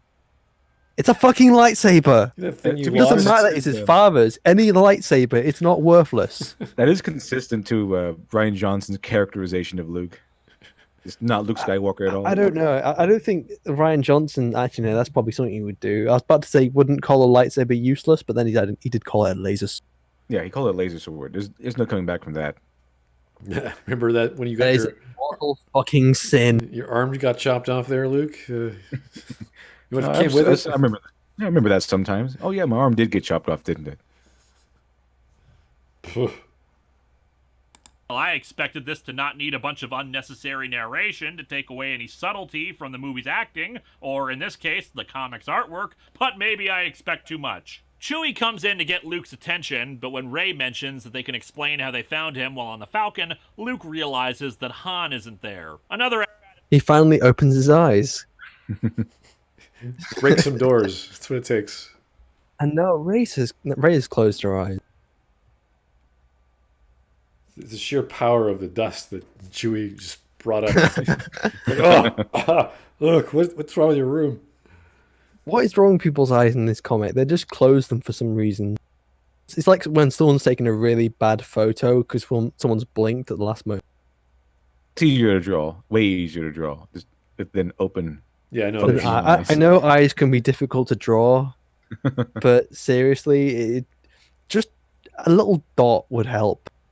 Okay, and one thing they could have done was what Smudboy suggested here was just change the story a little bit and have Chewbacca right here, just knock out Luke and just take him back to the resistance. Luke, you're being a fucking idiot. You're coming with us. Stop being a little emotional 13-year-old. Stop drinking all that It's milk like that's over- getting you high. And you can Come with still me. have Luke be curmudgeony and disgruntled and reluctant. You can still do all that stuff. Just bring him along with you. Just doesn't matter what it takes. Beat him up, lop his arms off. I don't care. Oh, I read that as he was murdered by Kyle Ben. I've been watching too much Chief. Kyle Ben. Kyle Ben. Kylo Ren.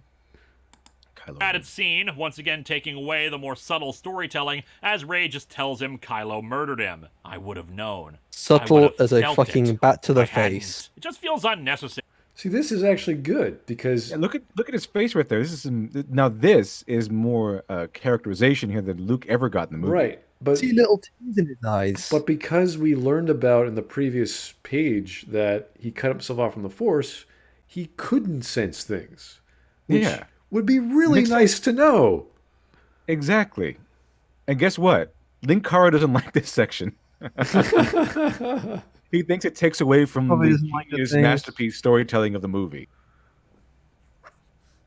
If this was in the original script, I see why it was cut. Hell, Oh my goodness. Yeah, I think he should be cut from the script. he's essentially saying that, oh, wow, we just get to see Luke Skywalker just learn about Han Solo's death, and he's sad about it. Why do we even need to see that? Of course he's going to be sad about it. And What look are you at- going to do? look Say at- something to be happy about it? Look at this scene. He's getting pissed off. Look at all the cutlery just It's levitating. This is cool. This is awesome. We get Yeah. to see what's going on. I We get to see his emotions. I must be behind you. Okay, let me 'Cause I don't see any. we also cutlery. see him start vibrating things around There him we in his go. anger, but the comic doesn't really portray it that well. Just a few items kind of What do you mean not portraying it well? It's The better movie than doesn't the movie doesn't portray it at all. It cuts away. This is emotional. This is character. This wasn't in the movie, obviously. This is in It's the comic book. actions and it's character. I would rather have a bunch of cutlery move around and jiggle than anything else Luke did with his force powers, Yeah, I wanted this Luke. Give me this Luke in the movie. where he gets angry and he's distraught and frustrated. yeah, it's- less finger tickling, more getting frustrated, and character. And More here character. comes Chewie comforting Luke, putting his is hand on his great. shoulder. This is great. This is good. I like it. Look at all this emotion, all this character. People who haven't seen each other in decades coming together and learning, just consoling each other in the death of a longtime friend. And we get to see Luke's frustration and anger, just like we could see And it. he puts his in hand on his shoulder. It's These are oh, subtleties that we don't see in the movie because the movie has nothing. There's nothing subtle about the movie at all. I mean, tilting if on you the watch side the of- movie, you would think if you only watched in The Last Jedi, you wouldn't know that Han Solo was Luke's friend of years. Yeah, you wouldn't know at all. You wouldn't know shit. to the panel. Chewie hugs him to calm him down. That's a nice moment, but this scene is unnecessary. Are you joking? Of course, he would say that. All the good stuff It's that the only a comic adds. nice moment. It's It's the one. only a It's an nice. essential moment. It's not just nice. It's essential. We need to see this stuff. The movie's because called this The is Last character. Jedi. No, we don't need to see any scenes with The Last Jedi in it. No. No, I'll be dumb. No, but Rey's the Last Jedi. The not Last Luke. Jedi showing emotion? No, we don't need that. What would a Jedi do when he learns his best friend dies? Who cares? Not important. Not relevant to the story. It's a fair criticism to say that we should have seen Luke's reaction to Han's death. I haven't noticed, but his voice is a hell of a lot less annoying now. He's calmed Probably down. because Maybe. Yeah. it's turned to like a normal. I think what's happened is he forces his voice to go high to screeches. Oh yeah, which but is, he's now and tired. then he's now tired. He's going back to his Talking normal for 10 voice. minutes. I can't do this anymore. Okay. I wonder if Batman ever gets tired of doing his Batman voice. It just at some point he just kind of gives up. I'm Batman. Sorry, I need. Sorry, that hurts my throat. But really, what do you expect it to be? It's not like Luke would have said, "Han's dead? Good, I owed him money." Gee, thanks, Linkara. Yeah. Wow. So okay, that's the whole completion of his opinion on that piece. Is that yeah? I mean, Luke, of course, Luke Skywalker would have been sad when we see Han Solo when he learns Han Solo died. Of course. So we don't really need to see that in the movie. We kind of already know it. Like, yes, we need to see that. Yeah, that's kind of necessary. That's why to you see the hire reaction an of actor. Yeah, we need to see Acting. that. I mean, we kind of want to know how Luke would react. We kind of want to see how he would react. You know, this new Luke, this 30 years older Luke. How would this Luke react? To We all hearing know that his only best Nazis friend would want to died? react. We His only best know friend- Nazis would want that. His best friend just got murdered. We kind of need to see this emotion, the reaction Luke Skywalker is going to have to hearing Han Solo is dead. So we got to appreciate the writer and the artist who came up with a better scene in a comic book than Rian Johnson with all this technology, all these people, all these artists around him. They didn't say, "Hey, you know what would be really good if we saw some emotion from Some character, some actual drama. from Mr. Luke Skywalker here about the movie you wrote called The Last Jedi." You know what? I'll tell you this: that comic writer just subverted my expectations because I thought the entire comic was going to be horrible. Apparently, the little additions are pretty decent. I mean, it's not. Yeah, that was pretty good. I mean, Yeah.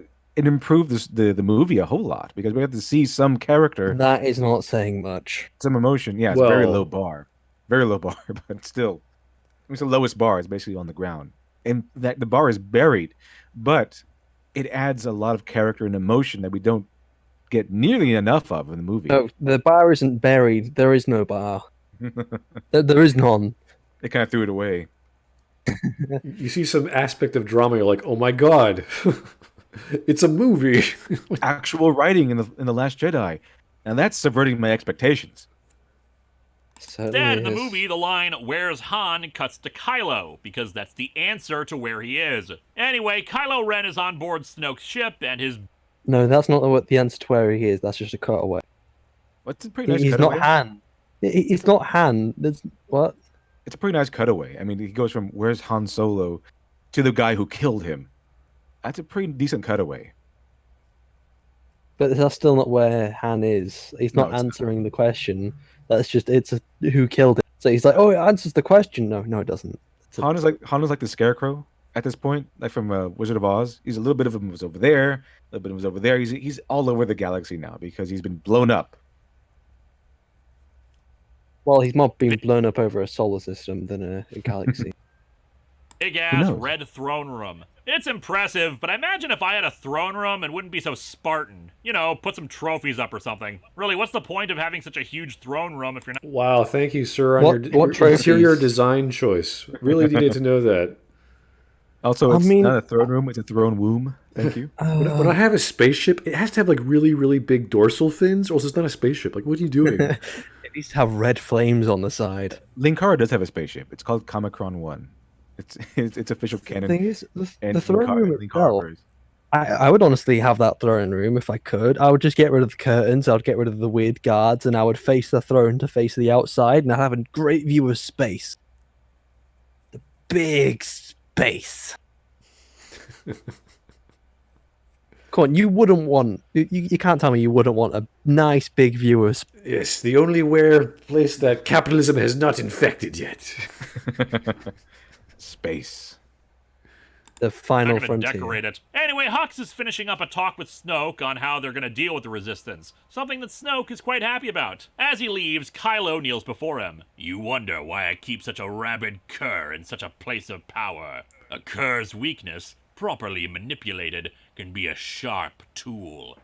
How is your wound? I love that dialogue because he's clearly not talking about thought he was Hux. gonna say he's talking wound. about Kylo. No, he's How's not. your He's wound? How's talking your about Hux. Let's just read that again. Be a sharp tool.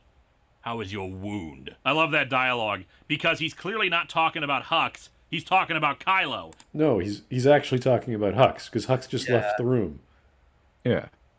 He could be implying everything to him is just a dog, like Kylo, but he's not actually saying that. He's referencing Hux.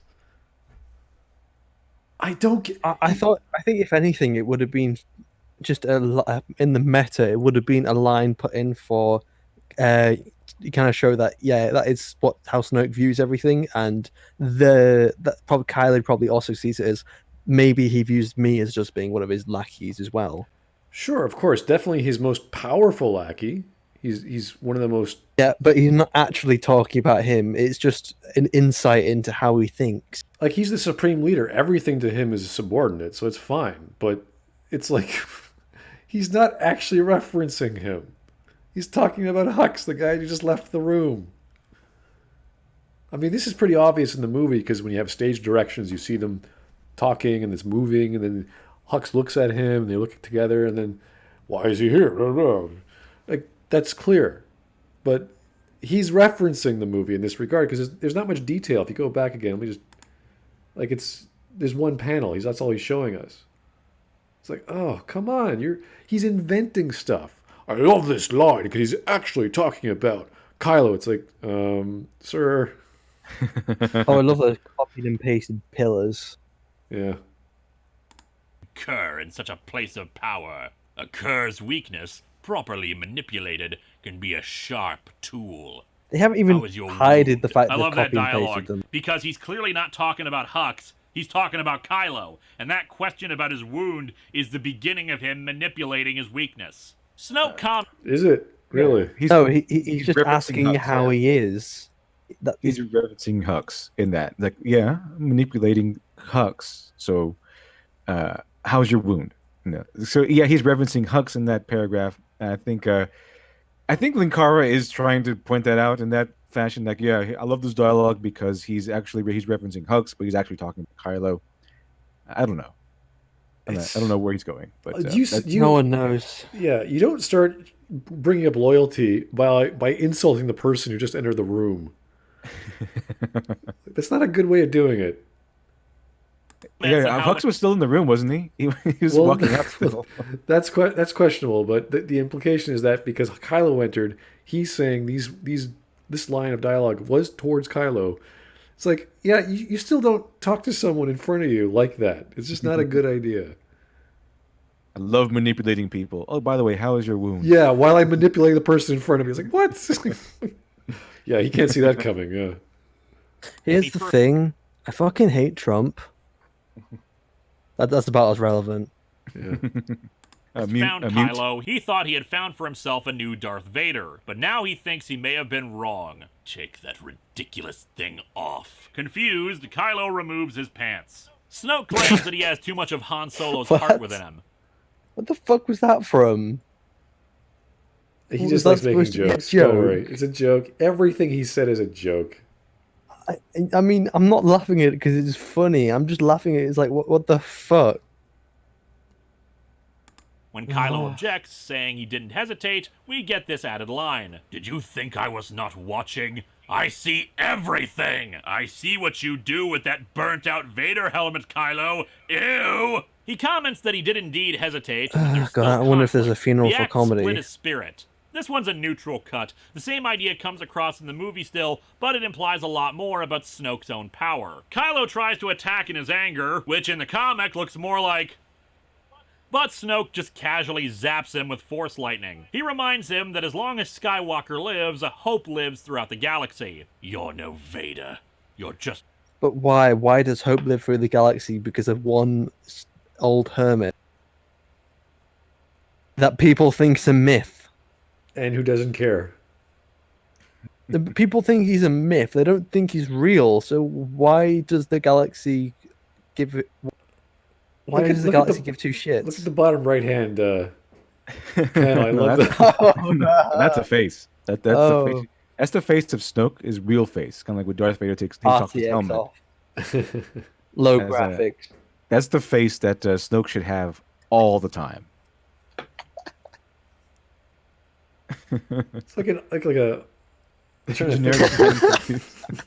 that a meme face? I'm trying to remember the name. Oh, a troll face. Yeah, I don't know. He just turns to the A NPC. child in a mosque. Ooh, Kylo's gonna need a breathing suit after that burn. He would have been ashamed of you. That line didn't make it into the movie, but I kinda wish it did, since you can read into whether he means Vader would be ashamed or Han Solo. Anyway, No, What is that? No, face? he's not. Why would he be referring to Han? that is such a stretch. Why would he care? Why would he refer to Han though? He's obviously referring to Vader. Yeah. What is Linkara doing? He's like trying to read into things and making shit up. It's like, dude. Look, Linkara, you've got to stop drinking this green milk. Kylo Ren's entire character arc at this moment, if he had one, was that he's really obsessed with being the next Darth Vader. What's up with his nose? He just killed his own father. I'm pretty sure he's not worried about whether his father's disappointed. He knows his father's disappointed in him. I'm pretty sure he's come to terms with that. And He's why worried would- about to become the next Darth Vader. Why would Snow care about his dad's opinion of him when he's saying, you just killed your dad, it split you to the bone? He's like, no, I don't have any conflict. Well, you know what? If you didn't kill him, he'd be really disappointed in you. It's like, what? What? My dad would be disappointed in me after I killed him? No, that's I can't handle that. Even if he didn't, he'd be like, what kind of awkward scenario? It's like, should I have killed my dad or shouldn't I? What do you want me to do? Well, I killed him, but he would be disappointed. Like, what? He's not disappointed from the fact you killed him. But also, on Kylo's face, it looks like they haven't shaded his nose properly, and his nose kind of merges into the rest of his face. He's looking at a nose made up of 3 other noses. Yeah, they skipped a line in the outline when they were doing the inking. So Kylo, being his usual restrained self, smashes his helmet repeatedly in the elevator. Back with Luke, Rey is finishing And up they also went explaining how extremely lazy with Luke's face there. I actually like that. That's pretty cool. No, I mean the top panel. Oh well, that's just the shadow. They do. I know. They usually do cross. Was it cross stitch or No, cross? it's not the fact. crosshatch. Yeah. Crosshatch. It's not the fact they're using crosshatch. It's more just the lack of drawing detail effort they put into it. I know it's a comic; they have to do so much, and also in the bottom panel, Luke's lost his face details. It's okay. I'm not. Oh, look at Rey! Rey's just 2 eyes. Yeah, I like that though. That's kind of cute. You see, with comic art, you have to sort of give it some leeway because there's different styles of approaching it. The coloring know, seems but- pretty good. The shading is okay. They're not using cross. They're just using one line for shadows. That's okay. I mean, that little panel to the bottom left. They could have just said you don't need Luke Skywalker and cut out the other horrible dialogue that they brought over from the movie. The laser sword and everything. You could have just said you don't need Luke Skywalker. The Luke Skywalker you came here to find exists only in your imagination. Go away. You don't need that other weird dialogue And that then Rian Johnson forced into this movie. And then the bottom right, just get rid of the dialogue entirely and just have him walk away. Yeah. I mean that'd be way better. In fact, just you don't need Luke Skywalker and just have him walk away. Like it Why leaves you would with he- questions. But why would he say that the Luke Skywalker he came for doesn't only exist in your imagination? Doesn't Chewie knows him? Leia knows him. Han knows him. That's not the imagination. That's them knowing him. Also, they don't need the Luke Skywalker of legend. They just need Luke Skywalker. They need someone to help. They need They're in a someone dire who can do situation. shit. That's all they need. They need a hero, one that could be bold and all that shit. Yeah, They need usually someone who when, can when punch the you bad guy. when you have like the reluctant wise man or the reluctant teacher, there's usually a task they want you to perform first for them to prove Yeah. you're worthy of their attention. And in this case, Luke's just like, nope, I don't care. It's Go awkward. away. Yeah. bad things have gotten and Needs how to they molest need with some him. more space You don't cows. need Luke Skywalker. You think what? That I'm gonna walk out with a laser sword and face down the entire First Order? I mean, it is a bit of a trope. A single dude taking on an army seems to be more effective in fiction than having another. He's not just a single guy going against an army. He's a master Jedi. And it's a trope because people want to see that. It's expected. A master takes on the enemy and is great at it. He might lose in the end. Okay, we also might be expecting Luke Skywalker to sacrifice his life in the effort of facing down the First Order, but he will take down a lot of First Order people with him. And They it doesn't necessarily literally mean going out there with one sword versus 2,000 people or whatever. That's not what we're expecting either. He just knows what to do in a certain scenario to have a slight hope of chance to getting through the day. He's kind of done this before. I don't think anyone expected Luke to go fight the First Order by himself. It would have just been, he would have been a great asset to the war to have a Jedi freaking master on your side who can lead your troops in the battlefield, who can, do this crazy shit with his mind to help support the soldiers and to force heal them to keep them alive and to bring up barricades with his fucking mind by lifting up the ground to shield them from laser fire. Like, that would be a pretty powerful war asset. They don't need him to fight the First Order on his own. He just needs to be able to support the troops and to be able to fight with the troops. Yeah, and writing wise and plot wise, it's not the veteran master's job to take on the main bad guys. That would be Rey's job, more or less. Or hell, you could even do battle meditation. Well, even with Rey just sitting there, she doesn't say anything. She doesn't respond, saying, "Hey, I don't know what to expect. I don't know what's going on. But I know you're wiser and smarter and stronger than the rest of us. You might have some insight into something here, Luke." No. Luke's definitely not wiser, stronger, and smarter than Rey. She's Rey. It's like, Rey, maybe, Leia, I should stay and just help you guys out, and you can go find Luke. I'll help win the war. Have Chewie or. You go find Luke. You know him better than I do. I'll stay here. Do that. I'll organize the troops. I'll train them. Maybe some of them are force sensitive. Who knows? And all this other crap. It's like, okay, maybe that would have worked better. Rey should have turned it on him. Like she should have, visually given up. Say, okay, if you're going to give up, I might as well give up. Like she starts farming or something. Yeah, I'll join you. It's like, what? I'll stay here. Go away. And then in that scenario, she could show him that he's not inspiring anyone. That he's just inspiring people to give up. She could have done many things. So many things. But the story wouldn't let her. For whatever reason. Army, so maybe? The Luke Skywalker you came here to find exists only in your imagination. Go away. We'll get into that more a bit later. In the meantime, well, we have a weird panel here. A shot of the island at night.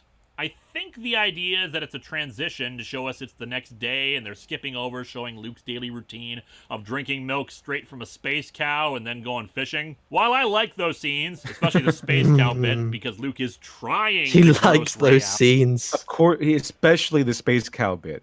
Especially that one. This is a joke that we hold that this is the best scene in the whole series, but Linkara likes that scene. He loves it. He doesn't dislike it. He likes that one especially. And if you don't like it, he doesn't want to be your friend. Wait, is that in the comic? Because he has the bottle there, but I don't see. He has the bottle. Yeah, I want to see him actually do the milk thing. It's a good enough cut for the comic. It's a weird way to do the transition and feels kind of unnecessary given the next day looks exactly the same. Hell, it creates additional issues for the timeline of things, but we'll get into that later too.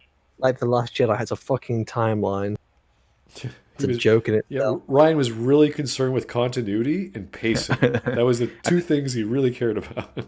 Not only was he unconcerned with continuity and pacing, he actually actively seemed to hate both of those things. Don't worry, Ryan, I hate you too. Luke soon finds Rey exploring a hollowed-out tree, aka the first Jedi Temple. Contained within is a small shelf of books with the original Jedi texts. It's not really a temple, though, is it? It's just a fucking tree. It's a hollow tree. It's a bookshelf, really. I don't think the Jedi, like the first Jedi, understood what a temple was. It seems like this is just a shrine. It's just a small little island with a bunch more of a shrine than a temple. Also, you think the Jedi would have more books? Or does he only have a small bookshelf? The first Jedi would have had a bigger settlement than a couple of houses that were being maintained by weird creatures. And it's kept in a tree. It's kind of and there are better ways to keep your books, because obviously if you're going to leave outside, there's like stuff that can destroy it. There's mold, there's water, there's all kinds of shit. The wind. Yeah. What if the tree Foundation of just rots? Yeah. Jedi religion. Now this is all that remains of it. Chapter 1, The High Ground, and how to make it work for you. Luke wants to know why Rey in particular was sent to retrieve him, and she explains how the Force has awoken inside her, but she has no idea how to. Yeah, I want to know why she was sent to retrieve him, because that doesn't make any fucking sense. Considering you have Leia, who probably really wants to see her brother, and there's Chewie, and there's about 1 billion other people who probably wants to see Luke before, maybe even. But Wedge isn't there. I Fuck think knows what happened to Wedge. anyone who actually wanted him to come back more than Rey did would have been fine. Rey doesn't even know this person. Yeah. Like, Rey thought he was a myth. Use it and needs training. However, after what happened with Kylo Ren, Luke refuses to train any more Jedi. In fact, he thinks it's time for the Jedi to end. And I didn't come here to hide. I came here to die. But if you die, who will milk the space cows? Back with the Resistance fleet, they came out of hyperspace and Leia demotes Poe for his actions. Yeah, gotta love they kept that in the comic. Thanks, Disney. That's really great. That gotta have her slap him on Gets the silly. smacked for being a hero. You saved their least Carrie lives. Fisher- Smack. Nice little smack, smack sound effect. Carrie Fisher looks a hell of a lot younger. Yeah. At least she didn't smoke. She didn't smack Poe this time. She smacked this other guy. I thought you were about to say she smoked Poe. She's a lot younger. She used so much energy in this slap. She de-aged 40 years. Just to work out to get that slap to work. Like, all right, let's do it. Sure, they took down a dreadnought at the loss of so Wow, she just gained like 30 years or so. many people. The That needed. Finn slap's is also over. She's only young when she's doing a slap or something. there, and Leia explains that Rey has a special homing device that will allow her to Look find at the. Finn. Look at Finn. Jesus Christ, look at him. That's not Finn. That's some other guy. It's a stunt double or something. Oh, God. Look at him. Not only his face, but look at his entire body. It's kind of squished. Like He an looks arm. really fat. Yeah. That's the opposite of Finn. Finn is constantly looking surprised and shocked and in awe of everything. He's pulling Brock face right now. That's some other guy. Who is that? So Rey the has guy a who just had to borrow Poe's jacket. He looks way cooler and far more tough than Finn ever did. He looks fatter. I guess to all get that Rob reconstructive Liefeld- surgery on his spine just sort of beefed him up. It looks like he's maybe pulling his trousers up higher than they need to be. Well, yeah, he His looks torso squished, looks yeah. really small. Like he His gets torso looks like really small. Special homing device that will allow her to find the fleet again once she gets Luke. However, before they can start making plans, the First Order fleet suddenly arrives. Is that supposed to be the supremacy? I think so. Yeah. yeah, pretty much. Holy shit, that is a downgrade. It's a comic book. I'm not gonna bash him for that. That's fine.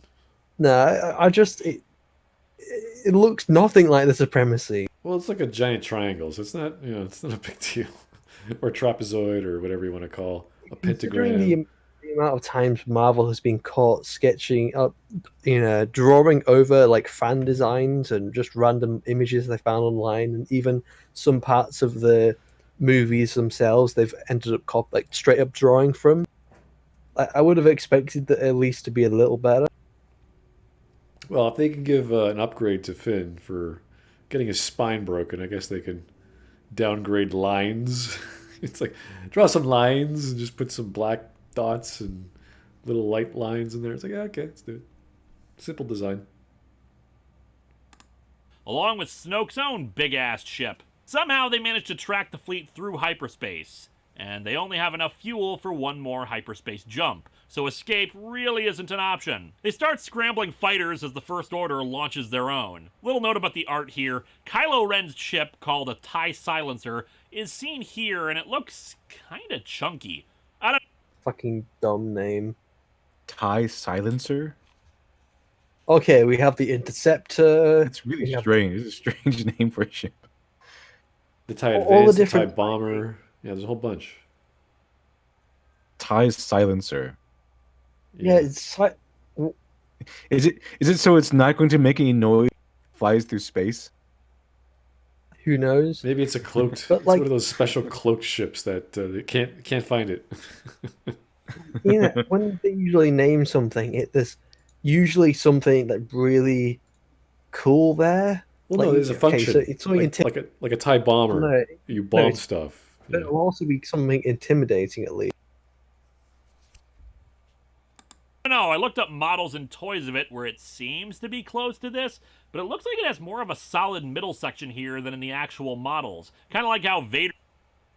Okay, so this is like a bunch of TIE fighter names. So they have the TIE Advance, the TIE Crawler, the TIE Yep. Scout, the TIE Defender, the TIE Interceptor, the TIE Lander, the TIE Space Superiority Fighter, the Heavy Lander? TIE Fighter, the Reaper, the Bomber, the Shuttle. So there's all kinds of names they can give them, but they give it a fucking silent. They call it the silent. Give me I want to drive the Thailander. That sounds like a good one. What does it do? It lands. Ooh. Highlander. Okay, so it's literally the TIE bomber, but it's got an extra thing underneath, like an extra barrel underneath it, and that's got troops inside. Really? It's got troops in there. Wow. That's the yeah. It's again just the TIE bomber, but it's got a third thing underneath, and that's where it stores. Well, I remember playing TIE Fighter back in the day. They had a bunch of TIE Fighter ships, but it wasn't nearly as many as we have today. Oh, they had a lot in Star Wars Galaxies. I remember a lot of different TIE fighters in that. Vader's modified TIE fighter had a lot more structure to it. Maybe that's deliberate homage. Maybe I'm just reading into it and it's not quite drawn how It's not a big deal. Let's just keep going. it should be, but I noticed it and it seems weird to me. Anyway, Kylo's attack That's the destroys things he's Legion. noticed in the drawing. What BB-8's head flies off? Yeah. Holy shit! It happens in the movie too. Does it? I thought like when he lands with his head on top. It gets disconnected, so it's like, oh, that's awkward I design. didn't notice that. Yeah. I thought it was like kept on with freaking magnets or something. Right. You think that, but apparently not. Wait, it even no wait. He injects his head into the motherboard. He has that little line or something that comes out, so somehow he's connected to the rest of his body. If he can like have a little line that shoots his head upward. Don't know how the fuck that works. Yeah, well. Designers like to play around. That's fine. I'll let that fly because it's just a droid. Droids have multiple parts. Who knows what's in them? That's totally cool. Ship's hangar bay before they can get any fighters out. With no other choice, the main ships go full speed ahead and concentrate power to their rear shields. The idea is that if they get too far away, the fighters won't risk going too far out from their fleet or risk getting picked off without cover. Unfortunately, there's a bit of a time lag between But nothing's covering them now. Why wouldn't the ships just pick them off now? Yeah, why not just launch Then- a whole squadron more of No, fighters? no, to no, cover no. everyone else? But there's nothing covering them right now. There's no reason why they shouldn't be able to pick them off right now. Why isn't the ship shooting at these fighters? Why aren't other fighters shooting at these fighters? Why aren't the corvettes, which usually are designed for anti-fighter roles, why aren't they doing anything about the TIE fighters? Good question. It still all comes down to everything about the Republic, everything about the Resistance. They're all being led by highly incompetent people. I think maybe Leia is suffering from maybe some sort of dementia. She's probably stopped doing drugs or drinking or whatever she's doing and actually lead and let Poe do what he can, because Poe is the only one actually doing anything that's effective at the moment. Everything else, all the other orders and all the other plans these so-called leaders are doing is just getting everyone killed. Yeah, as crazy as his ideas are, they work. I mean, Yeah, that's they work. Yeah. those two events. I mean, and- Anakin Skywalker's plans seem crazy, but they end up doing the thing in the end. And Poe's not even a Jedi. He's just a main character. I think he just knows he's a main character. I mean, Anakin Skywalker attached a freaking tank to the bottom of his starships to shoot lasers from. That's a pretty. That's yeah, you can see what he's done there, and that kind of works. But yeah, I don't know what I'm going on about. A I better, kind of lost my trail of thought. yeah, a better episode of another Actually, series. it's not actually in Clone Wars. That's more in expanded material. So like, there's a moment in Revenge of the Sith where there's that blue laser that shoots out the underside of the Venator. That's one of Anakin's ships, and in expanded material, he's attached tanks to the bottom of it, which shoot those lasers. Ah, cool. Then again, also in Clone Wars, he has a lot of weird strategies. Like he boards a starship by dropping ATTEs on top. Yeah, better tradition, better leader. Well, with the shields down, certain pissed off childish Sith users might decide to launch an attack on the bridge. Also, Kylo, no helmet, space OSHA's gonna be on your ass. What? I'm kidding, of course. Star Wars has no OSHA equivalent. I mean, how many walkways in these movies lack safety railings? Kylo actually resists the urge to fire on the bridge, sensing Leia's presence. Sad when kids show favoritism towards their parents. But the two TIE fighters alongside him apparently didn't get the memo since they fire on it. In this version, Admiral Ackbar getting to tell everyone that it's been an honor serving with them before he's blown. Yeah, that's just another. Why was that in the fucking movie? Yeah, there's another aspect of Rian Johnson making a gotcha moment where you think, oh, it's not going to happen, and then boom, it happens. You're like, oh. At least they gave Ackbar a final moment. I would have actually preferred it if Ackbar's final words were, "It was a trap." Well, yeah, everyone wants that. Obviously, everyone wants that. I know, I realize that, but this was it's pretty good. It's pretty touching. Those were his last words. It's been an honor serving with you all. It kind of has that Titanic feel, and it's been an honor playing with you. Very like a down with the ship sort of feel. So it's very honorable, very Ackbar. Unfortunately, he dies here, so we have to bring in Holdo eventually. Yeah, honestly, that kind of gives me tingles. Like just thinking about Ackbar, like it's an honor to serve with you. Stoic in the face of death. Stoic in the face of death. That's Ackbar. They killed Ackbar. They fucking killed him. like, you imagine he says that right to Leia when they're right before they get bombed. Like that would be like. Then Leia's like, "Oh, you think you're gonna die? I'm just gonna fly through space. You can't do that. Oh, sucks to be you, Ackbar." Another emotional character development and drama that we could have had, but we didn't because Look at these three panels. They're great. Yeah, they're fantastic. This would have been so much better if they had actually had this in the movie. It's just too bad panel. whoever wrote this comic wasn't in The Last Jedi. They should have been working. It probably was, and he's angry. He's like, "Oh, you know what? I'm going to take over the comic of The Last Jedi. I'll show Rian Johnson," and he's doing it, showing Rian Johnson how big of an idiot he is. I honestly wonder, like, how many people on the production team, like, were watching this movie and like looking through the writing, and that like how many of them just questioned what the hell was going. Like, I just imagine some visual effects artists in the things. Ryan's just like, okay, it's gonna be really cool. You're gonna have Ackbar die. And it's like, wait, I don't think that's a good idea. No, we're gonna do it. It's gonna be great. It's a virtual expectation. It's VFX artist. Like, I don't think that's a very good send off to the character. I mean, this is a very well respected character, but it's a virtual expectation. That's important. Do it, or you're gonna get fucking fired. Like, yeah, I could see that the guy getting chewed out and then going to this comic being all bitter, saying, "I'll show everyone how big of an idiot Rian Johnson is." I'll actually write, but see, look, everyone who's reading this comic, this is what you could have had in the movie. Here are some moments that could have been in the movie, but Rian Johnson decided not to do it because he wanted to subvert your expectations. And unfortunately, the comics and the novels aren't canon. Really, it's only the movies which are considered canon, not the novelizations and the novelizations and the comics. They're not canon. Sadly, no. But I mean, they change things ever so slightly. Like, they don't change major plot points. They're not changing entire characters. It's not a big deal. I mean, they at least trying to fix things in a certain way. Like this panel itself is great, but it's like this is like one of 200 things that should have been fixed. Like drama. Wow, we care about characters. What'd you think? I just look in the comments. Quick, play Ackbar's theme. Right. Ocean Man.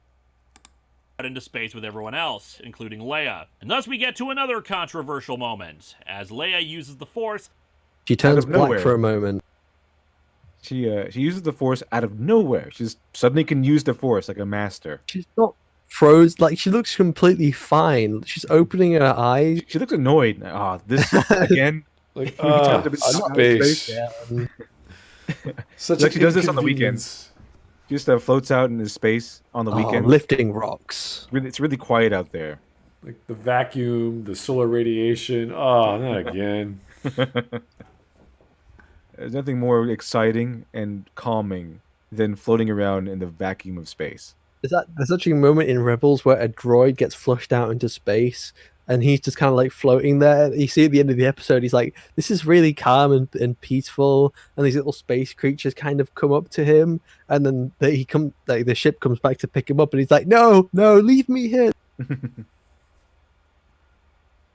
To pull herself back to the ship. So, first of all, I love this. Leia has used You don't When? say. When did she use the Force before? When? When was that? She sensed stuff. Dun, dun, da, da, da, da, da, da, da, So she was able to da, sense da, things. da, That's like da, da. that's one of those things you can do naturally if you're a natural Force user. This is, I think, surviving in space and floating yourself back to safety from space is a little more advanced than being able to sense things. Slightly. used the Force before, only for sensing in Empire in Return, but still, she's got it.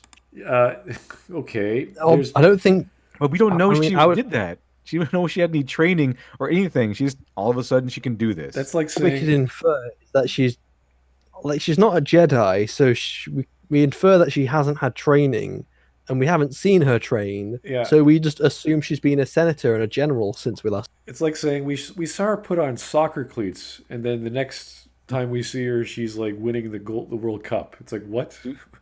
Yeah, her first move is doing a bicycle kick and scoring a goal from halfway across the field. Yeah. That'd be there's some questions there. Yeah. We need answers. And she does. We do see her train with Luke in the third movie, and of course she beats Luke up because Luke is always getting beat up. If he faces a woman, he will lose. She's had 20 years to hone her skills with it, so I totally buy that she does it. But one thing I dislike about it, the cinematography of this shot here. I don't like how it's a sweeping camera arc. That's his problem. Not that it happens from at that all. scene, that is the one thing he has a problem with. The rotation of the camera is so bad. Fucking camera. I mean, it is bad, but there's more problems with the scene than the fucking camera. So many more problems. Showing her flying back. That, I think, is the source of the Superman thing that people hate. It wasn't Superman. It was Mary It's not Poppins. it's not the Superman thing that we hate it for. It's the that it Mary happens Poppins. at all. No, it's the fact it's Mary Poppins. It's not Superman. Leia Poppins. Maybe And she Mary needed like direct Poppins, solar y'all. radiation to fly. She need all that solar energy like Superman. Mary Sue Poppins. it for. I love how they Because take our old beloved characters and they convert them into cardboard.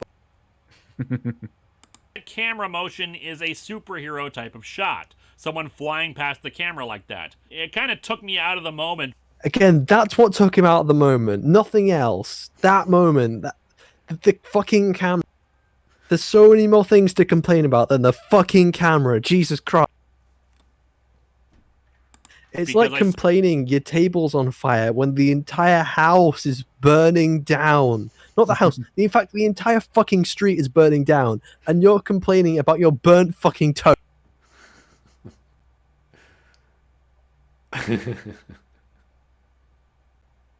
Suddenly noticed the CGI used in it. I have no problem with her Now we're specifically talking about the movie. It's the CGI used. doing this. This is awesome. A phenomenal Leia moment, and I especially love the shot of her flying through the hologram of Snoke's ship. Foreshadowing! But yeah. Never mind the fact that she somehow can decompressurize all the compartments before she gets there and doesn't That's get an editing thing. everyone sucked out of the ship. The objects hitting her while she's flying there. Who knows what I'm speed not they're en- moving at? I'm not entirely sure that's foreshadowing because, unless I'm mistaken, I don't think she flies through the supremacy. I could be mistaken. Maybe she It's Holdo. does. Holdo. No, but like he says, it's foreshadowing that they fly through the supremacy, That's but it's not just- her that does. That's I just think it was silly. just a cool I think it's just a cool cinematic shot that they thought, oh, this is cool. She goes through the hologram. Never mind why the hell the hologram's still working in the first place when the entire bridge is nothing but rubber.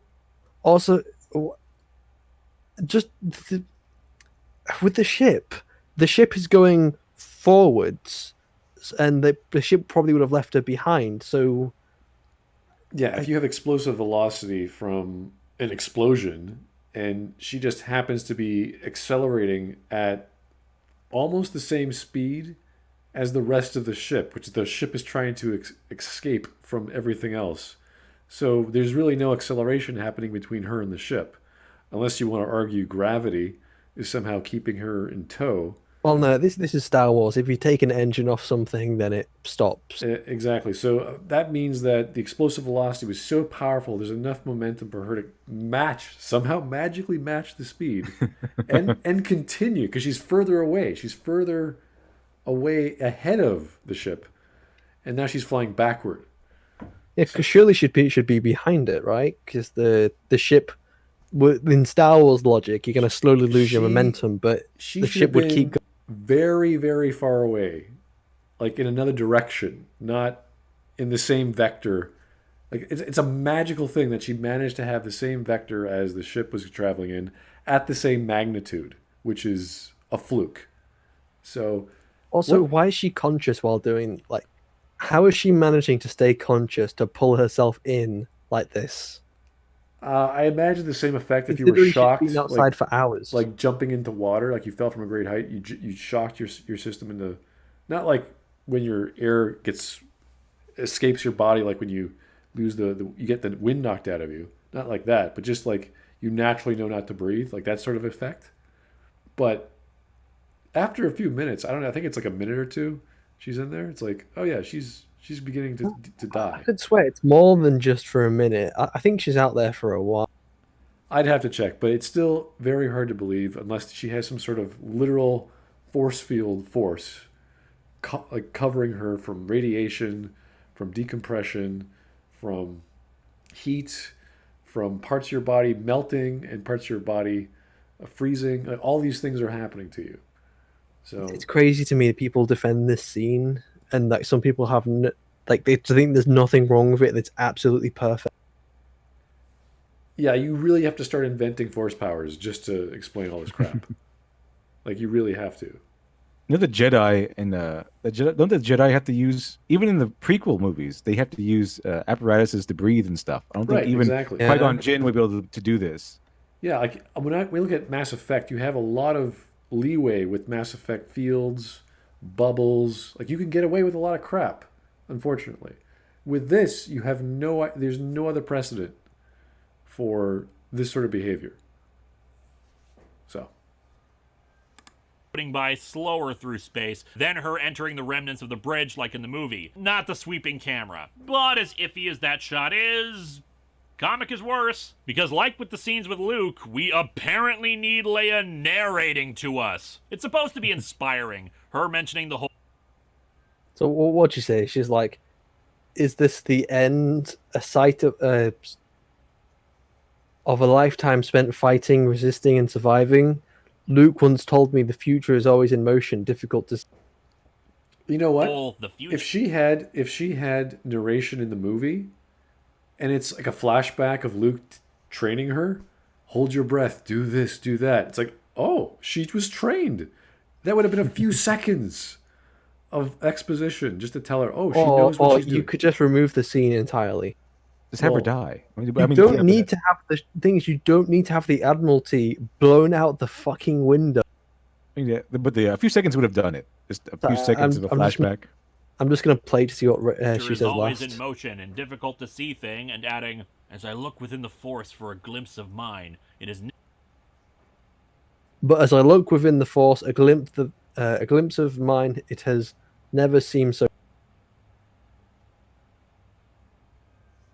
Better than nothing. Better than her just sitting there, opening her eyes and flying, and be like, "Oh."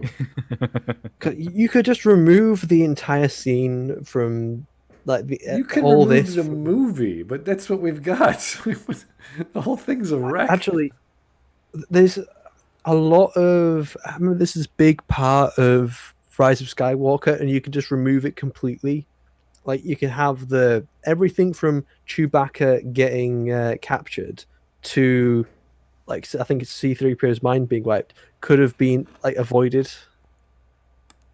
Well, that's They could have cut it out of the movie.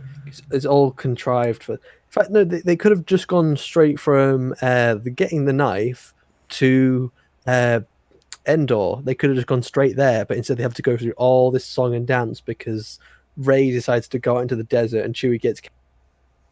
Anyway, I got a super chat from Turmoil. Linkara is a Trekkie. Okay, so Star Wars rules are alien. Okay, I mean, you're talking about two different genres, two different franchises. So one's hard, one's soft, or one's science fiction, one's sci-fi. And when you start pulling force powers out of your Science ass, fiction. Well, sci-fi is just short for science fiction. No. I There's think they have actual different difference concepts. between the two. Okay. I'm not trying to get into an argument of genre. I just want to say that these are totally different things. I just thought that sci-fi was just short for science fiction. But In general, yeah. I mean, that's the easy thing. But when you talk about writing, there's like science fiction, like Star Trek, is harder science, whereas sci-fi is like Planet of the Apes or giant bug movies or something like that. Never seemed clearer. The end? Like hell. The action itself is badass enough. I don't need to know what's going through her head. The shots alone are what make.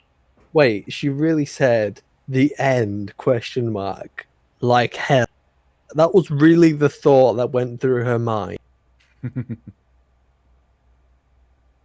That probably could do a thing like, oh well, death is like a male construct. Okay, that would be weird.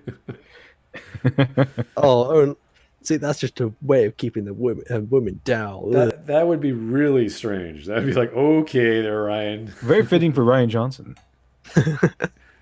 Let's not try to espouse any politics there while we're. Oh no, I'm like I don't have any politics. Oh, I thought you were talking about me. I don't really have any politics. I don't really have any affiliation. I just take the piss out of everyone, really. I'm not saying it would be incorrect in Ryan's political ideology. I'd just be like, well, okay, that's really pushing it.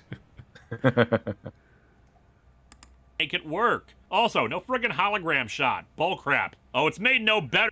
He's got a problem with the fact she doesn't fly through a fucking hologram. Yeah. Darn. Oh, she didn't fly through a hologram. Oh no. By commentary from Finn and Poe as Leia is brought on board and taken to the med bay. And then she floated back to the ship. I can't explain it. The Force. That's not how the Force works. That line isn't. was funny in The Force Awakens because that wasn't how the Force works. This isn't how the Force works either. This isn't so- how the Force works. None of this is. But this is exactly how the Force works. No, you're wrong. That is You're not right. how the Force works. The Force doesn't work like this. Okay, it just doesn't. You have to breathe still. You can't survive in the vacuum of space. You can't survive raw solar radiation. You can't survive the other half of your body freezing to absolute zero in minutes. How dare What's you? wrong with you? How Back dare with you say Luke. that? Okay, the Oh, he just skips it. Ah. It doesn't work Is that that way. really- Yes, it does. And then, Is that really how they spell Octu? yeah. That Octave. is such a stupid way of spelling it. You know. Octu. Every name in Star Wars is highly questionable, okay, as we learned previously. I don't know. At least with like the George Lucas's names, they were somewhat spelt rationally. Like you could question the names, but they were spelt rationally. This is like a questionable spelling for Act 2. I'm surprised that they actually got it right. So with a period, even. Why there's a period? It's like this is a sentence. It's like, oh, thank you, narrator. didn't want to guess you were making English there. Planet is called Octo, but I feel like every time I say that, it seems like I'm sneezing. He sneaks aboard. Well, I thought it was called Act 2, not Acto. Again, English language, Star Wars, smashing together. You get. I mean, there's people who call it an at rather than 80. That's another aspect of phonetics, but we have a name like Kit Fisto. Did Ryan Johnson call that planet Act 2 because it's the Last Jedi instead? It's Act 2 in the trilogy. If he did, it's even worse than I thought. Ryan. It's even worse than I thought. What a cringy pun. You forget to change your stand-in names. This is Act 2. Oh, I forgot to name the planet that he's on. Let's call it. We're already printed. Act 2. Oh crap! Let's call it Act 2. The Falcon, reminiscing in it for a moment before finding R2. R2! Whoop beep. Yes, yeah, I know. I beep. A sacred island. Watch the language. We don't say. McClunkey. Sorry, were you gonna say something? I thought LiteratureDevil said McClunky. Yeah, that's what he said. Because they redid that scene where where Han shoots Greedo in the bar, but now Greedo says McClunkey before he's about to shoot Han, so Han can have a cue to shoot Greedo. So they kind of did it like the middle of the road. I think that it's supposed to mean your mother or something like that, or your. So that's what I've heard anyway. That McClunky means your mum. All right, I would imagine that the subtitles would have caught that, but okay, that can't be real. It doesn't sound. Yeah, that's the meaning of McClunky. McClunky around here. Luke says that he's not coming back and nothing can change his mind. As such, R2 pulls the ace, Leia's original message to Obi-Wan. As such, he goes to Rey, and we get this bit of additional dialogue that was thankfully cut from the movie. R2 told me your story, Rey. Grew up on a desert outworld, always dreaming of something greater, until one day you stumble upon a droid carrying secret data vital to the survival of the rebellion. Thank you, JJ. Turns out I'd heard it once before. A long time ago. As a result, I hate it. Total ripoff, 0 out of 10. Now, if Grand Admiral Thrawn had been involved at least. You know what I find incredibly funny? The big criticism that was lobbed against The Force Awakens was that it was a carbon copy of A New Hope. But no one ever seems to have that same criticism of The Last Jedi. That it's a carbon copy of Empire Strikes Back. Oh my god. Who said that? How do you start? Where do you begin to compare? How where do you connect the lines? Also, this would have been a very good addition because now Luke can sympathize and connect with Rey. I don't know what McClunky means.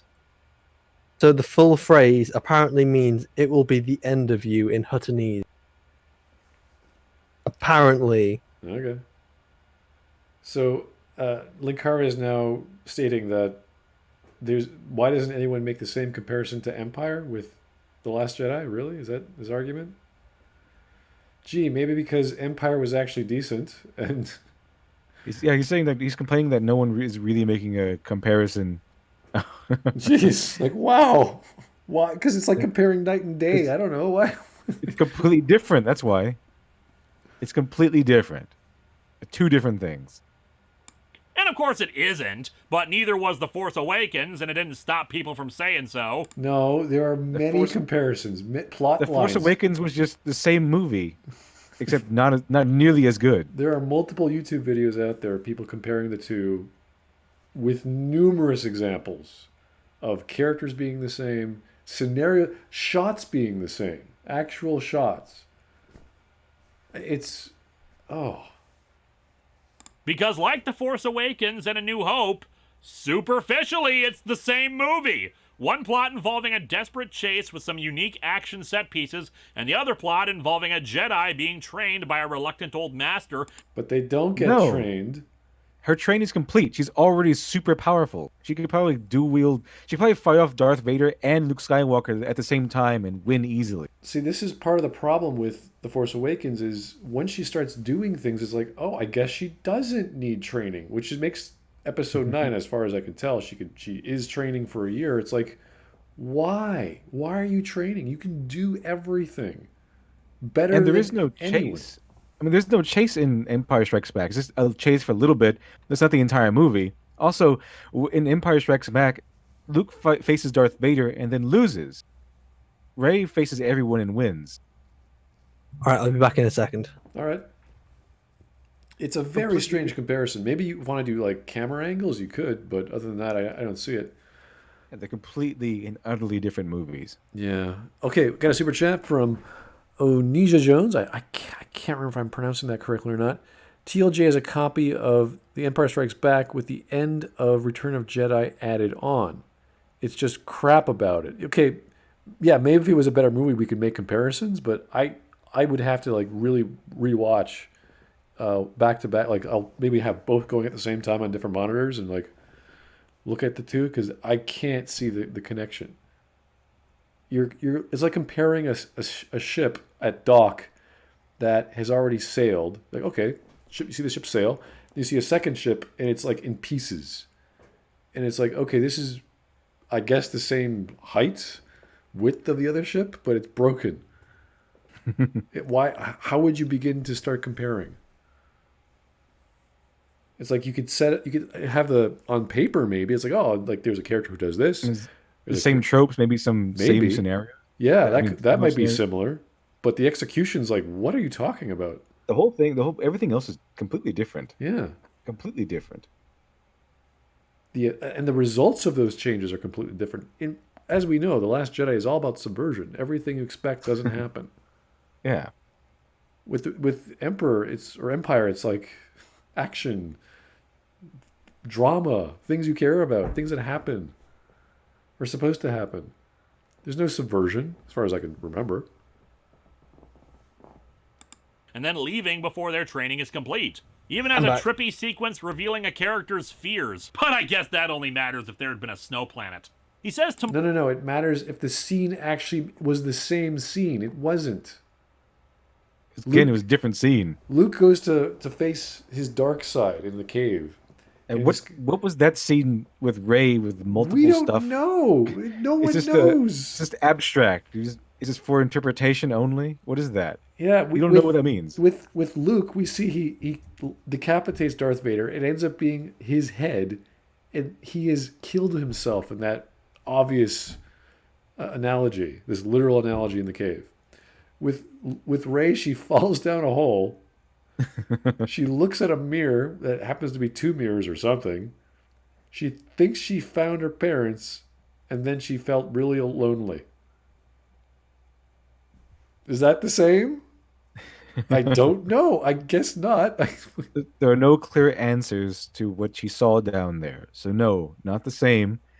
At least in Luke's vision, it foreshadowed that he could become evil like his father did because his father followed the same path. He too was a Jedi. And that Luke could suffer the same fate. It was pretty clear, especially with the decapitation and seeing that the face behind the mask of Darth Vader in that instance was Luke Skywalker's face. Rey looked into a mirror and saw a bunch of herselves, and whatever she did, the other reflections followed. Duh.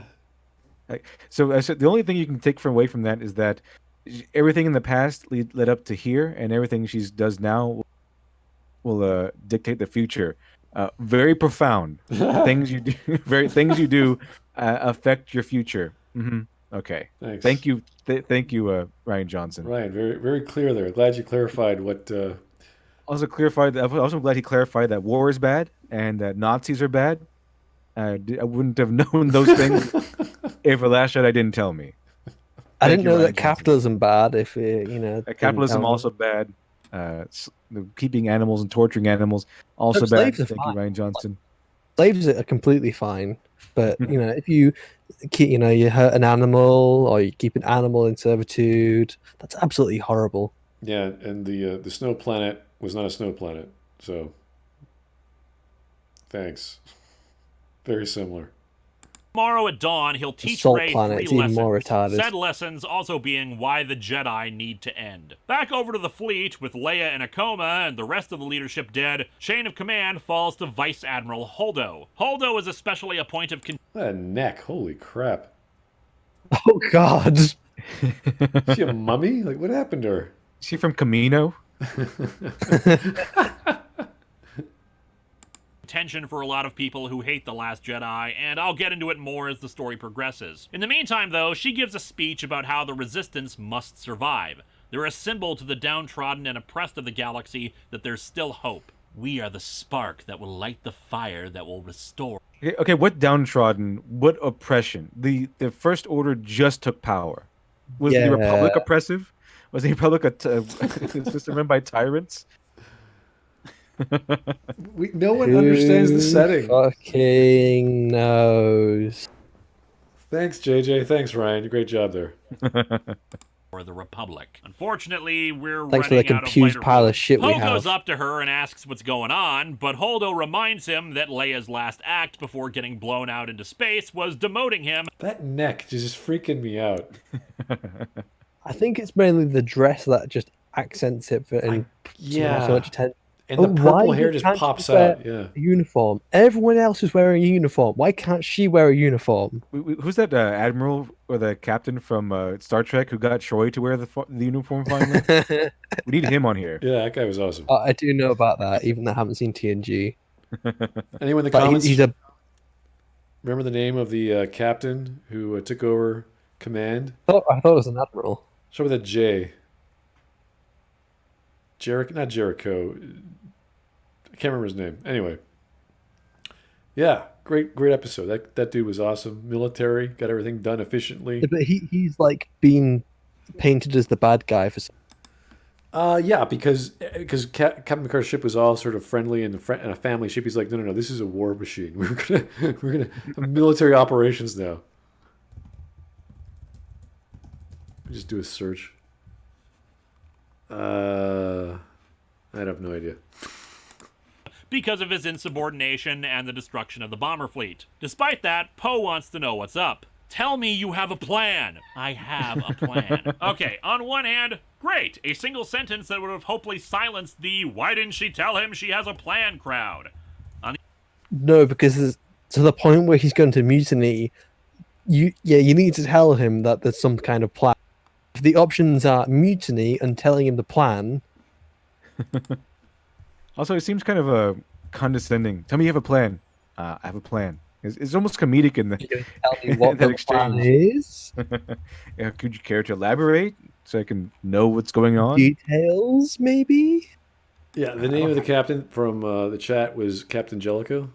Oh yeah, that's it. Jellicoe. Hard ass, doesn't take shit from anyone. Wants things Like that guy. done. I like that guy. Perfect. He's a bad guy for it. And what was it? I know that Riker decides to not do any orders just because he's upset that he's ruining the fun, despite his captain's gonna fucking die Yeah. or something. It's like Picard's a pretty big hard ass and pretty professional, but Jellicoe's like, I don't give a shit. Just Let's do your job, okay? get it done. Do it. On the other hand, why would she have a plan now? They're still reeling from the attack. In the movie, Well, you know what? She Well, said no, she no, had a they plan, didn't. so therefore there's a plan. Okay, what a dumb argument. What the hell is All he along saying? was to go to the planet. I can't remember what it's called now. Salt Planet. But he's arguing. Why would she have a plan? It's like the story just said she has a plan. Why is he arguing these things? What kind of stupid argument is this? Why would she have a plan? Maybe she's lying. Maybe she's just trying to calm Poe down. Or she has a plan, and she's just not sharing it, because that's what's happening. Because she's a bitch. What a bizarre argument.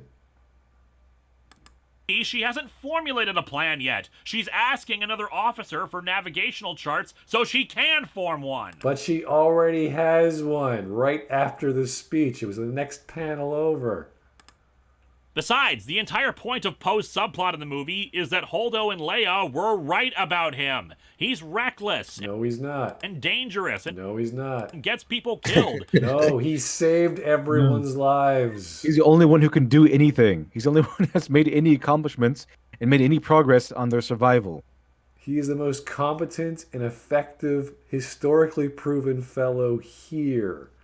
I don't know. All on his own. I All don't on his own know to go fight the enemy fleet. Yeah. Okay, What has that's what he Leia did. done? What has really Leia has done? We don't know anything she's done. It was Leia who ordered everyone to go back after him, and he got people killed. Poe did not.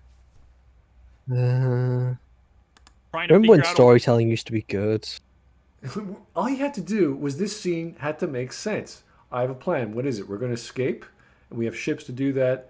I'm still figuring out the details. You have stealth ships. Yeah. You know, what even if they didn't want to reveal the plan to the audience, it could have said, "Okay, Poe, here's the plan," then cut away to something else. that could have worked too. Yeah, you're gonna have your subvert your expectations. And then Poe would have been like, "I don't like this plan," or whatever, and then he could have still mutinied, or what? Like, Also- write it any other way. Fine. Just. I give mean, us there's still something. more problems with this. There's still more problems with the story than not telling the plan. For a start, the stealth ships are fucking stupid, considering they're not actually stealth ships, because you can just do a decloaking skin to find. So when Admiral Trench was going up against Anakin, and Anakin had this specialized stealth ship, and it was like one of a kind, and it was like brand new technology, and like Trench couldn't find it, and he ended up doing something like tracking the magnetic signature or something like that. And it's like, okay, so there is ways to kind of do track stealth, but the whole thing was that you can't just scan for it. You have to be smart about it. And the only way this works is if both parties are morons, which they are. Why do I keep bringing up Clone Wars? Probably because it's way better than all this shit, and it's so much material that is actually expanded upon and explained. Yeah. way to Yeah, get who out ran of a this decloaking scan is fucking retarded. situation. Sure, his insistence on the bombing run took out the dreadnought, and then an even bigger ship showed up to continue the chase. So it meant nothing but a lot of dead people who could have been helpful. No, it means No. everyone lived. It has That's not no what happened. relation to the second ship that popped up. What are you talking about? Yeah, he may have destroyed one of their main ships, but What a strange argument. Why is this a problem for him to grasp? It's very clear. If it wasn't for Poe, everyone would have died. And then the second ship popping up has nothing else to do with Poe's actions. Well, I just learned rendering's a really bad thing to do while in the middle of stream, or being in the stream on Discord. That sucks. I was like, yeah. I thought, I could get some work done, and then all of a sudden I realized, oh yeah, because it's taking up everything. Also, the video's like lagging and Discord lagging. It's like, oh yeah, maybe I shouldn't do this now. Yeah. Probably a good idea. Maybe that's a smart thing, Well, right? we got 2 minutes left, so we're almost done. Oh, But we'll it's get just gone more very quick. Yeah. to this later. Anyway, she says that Leia had a soft spot for him that allowed her to overlook his disobedience, but if he tries that crap with her, he'll get shoved in the brig. Speaking of, down below, we see the other half of the pendant from the bomber, held by her sister, Rose, an engineer aboard their ship. She spots Finn going into an escape pod and gushes over him for a moment because of how he's something of a hero. He's a stormtrooper who left the First Order. These faces. What are these faces? They're fine. I'm not going to argue with them. They're No, fine. but look at Finn in particular. Well, he's obviously, how do you do really excited expression, right? Like the second panel is okay. Fourth one, it's kind of like, whoa, what's going on? Yeah, the fourth one was mainly what I was on about. Yeah, the first one died. with Rose is a bit. It's like, all right, you got the Asian. That's fine. Yeah. But my main point of contention is Finn's face.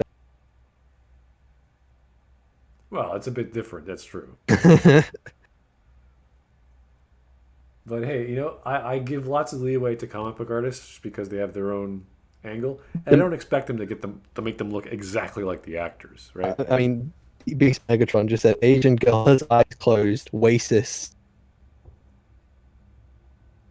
I'm okay with that. It looks fine. I mean, honestly, it's not that big a point of attention. I just find it very funny. Okay, fine. Did we lose Literature Devil? I don't know. Yeah, we Oh, we lost him. did. He's gone. I heard him Well, cut off. can't you see the screen? Yeah, no. I did. No, he Ah. was talking, then he stopped. I was like, oh, maybe he cut out. But when she realizes what he's trying to do, she zaps him with some kind of welding tool. She starts taking him to the brig as a dessert. I mean, I thought it was a stun stick, not a welding tool. If that was a welding tool, you wouldn't stun someone with it. You would burn some. Considering that welding is supposed to be used for like high temperatures to melt things together. Yeah. I thought it was a tool. I don't think she was wielding a weapon. I thought it was an actual tool. What kind of tool? I don't know. But It was a hyperspace. yeah. I'm sorry about your sister, but this fleet is doomed. The First Order ship's chasing us. They can track us through light speed. If my friend comes back here, I mean...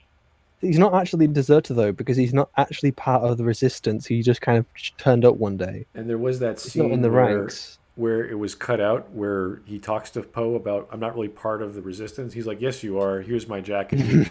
That was cut out of the No, I didn't movie. sign up. Yeah. I didn't consent to this shit. I just wanted to save Rey for some fucking reason. Yeah. It's like, it's not cowardly. He's trying to protect his friend. And he's not a part of your army. I don't know where he's expecting to go in the escape. Yeah, pod. that thing is just stupid. He just wants to get away. He doesn't think like steps ahead. Like, where am I going? Yeah, I mean, you could say you could steal the ship, but he doesn't know how to pilot a ship. And because Rose was busy stopping deserters from leaving on escape pods, so they must have been trying to escape previously, like before they were running away from the First Order. Even if he was part of the resistance, this isn't like an actual proper official army. So it's like, can people not just do people not have any opinion? Like, you can't just leave the resistance whenever you want. I'm sure you can, but not under this duress. Maybe like in a transport ship that comes later, not with an escape pod. So it's kind of like you're not allowed to leave our army. Who do you think you are? yeah. she'd be practically delivering herself to the First Order. And how terrible of a plan would that be? Rose, upon hearing about how they can track them through light speed, recognizes that hyperspace tracking is new technology, but that the way it works is that only the lead ship is actually currently engaged with the tracking. If they could get on... I'm always wondered about that. Why was that? Why can't other ships do it too? Who fucking knows? That's not explained. They all have the technology, apparently. Even their fucking TIE fighters have the technology somehow, according to Rise of Skywalker. Really? So, like, yeah, the TIE fighters have the hyperspace hyperdrives, and they have the hyperspace tracker somehow. So I don't know why they all just don't use it. The whole idea of the hyperspace tracker, if you look at more extended Star Wars material, it doesn't really make sense considering there's a thing called hyperspace lanes, and if someone goes down a specific hyperspace lane, you know where they're going. There's nowhere else it leads. So the reason why the rebels used to jump from several times before heading straight to their base was so that they couldn't be tracked. And this is like, it's kind of stupid in several ways because you don't need to calculate where they're going. That's already established technology. This is like having like an actual tracker shoved onto their ship like Obi-Wan has in episode 2. Board the ship and temporarily disable it, it would give the fleet time to get away. The plan is explained off-panel, unlike the movie, to Poe, and the group contacts Maz Kanata, also from the last movie, in the hopes that she would know how to get on board a Star Destroyer. She can't help, due to being engaged in a firefight with some non-union laborers. I'm guessing these are actually people she hired to help rebuild her bar, since otherwise I find it unlikely that it stood for several hundred years without an attack like the one that destroyed it. But it also points to something we'll get into later. The timeline of this movie. And since she can't help, she directs them towards a master codebreaker who usually spends his time in a casino on Canto Bight, identified by a red plum bloom on his lapel. 3PO points out that Holdo will never accept this plan, but after getting snubbed by her, Poe decides to go ahead and keep it a secret. Back on Ahch-To, and on Snoke's ship, Rey and Kylo suddenly find themselves communicating with each other. Somehow they can see the other in their own surroundings, but nothing else. Kylo knows Rey isn't doing this because the effort of projecting oneself like that would kill them. As the communication ends, Luke brings Rey to a cliff to teach her first lesson, namely, the Force itself, since she doesn't actually know anything about it other than it lets you mind control people and make things float. Also, a lot of debate in it about what balance actually means. Impressive. Every word in that sentence was wrong. Even the and? Especially the and. Okay, we're done. Congratulations. It's only been 2.5 hours, which is pretty good for a 25-minute, 44-second video. I mean, this is the fastest I've been through one of these videos with you. Yeah, he pretty much made some small jokes, but he pretty much just read the comic and had some bad opinions. So, unfounded bad opinions, yeah. I don't think we need to watch this partly because it just covers events we already know. In fact, the comic probably improves on some of those events a little. Well, I made those two scenes, one with Luke and Chewie, and one with Ackbar, which I would argue is pretty important to the story, to have these characters. He's back. I'm back just in time to end it, I guess. Yeah, we just finished. It was mostly just Linkara reading the comic, saying how much he loves The Last Jedi, and making some jokes. That's pretty much it. So Last Jedi is still awful. It's still really, really awful. I don't think anything can fix it. Yeah, no. All these arguments are like, it was funny. I liked it because of X. You're like, well, that's not what makes it bad. It's reason why you enjoyed something doesn't make it good. It's very strange. So, listen, anything else we want to talk about? You guys want to do the second one? Is it worth your time? I don't know. Does anyone want to watch the second one? I mean, I've got plenty of time. Not right now. Well, not right now. No, obviously. It's like time for part 2. It's like, Yeah. I mean, I've got plenty of time, but I'm just not sure if I want to go through that again. At least it doesn't hurt my brain as much as the last. It's just a performance that he's doing, really. He's reading a script. He's making... Hey, guys! Yeah, he's talking... I'm screaming really loudly and really high pitched, and it's really fucking annoying. Yeah, it's great. Fantastic. Linkara does all kinds of fun stuff on his channels, and well, they're fun to pick apart, I guess. More entertaining just to watch the official Clone Wars trailer. That's just much better than this video. Go watch. Okay. Well, guys, check out LiteratureDevil's channel in the description, as well as Shiney's. Any other videos, we're going to be covering a whole bunch. We got a big roster of videos we started posting in the Discord. We're like, oh, no, this is too many. So I think you started posting, not anyone else. I just did that one video. People, I don't go out of my way. Believe me, I have better things to do with my time. People start sending me videos. I'm like, oh, that's okay. We could probably check that out. And I ask you guys, you say yes or no. But if anyone has any other suggestions, put them on Facebook, YouTube comments, go on to Discord, go on to Twitter, leave them alone, or share them. I don't care. Maybe you want to make our lives a living hell. It's possible. We can do that. We're up for it. So thanks for listening. Have yourself a great day, and we'll see you in the next one.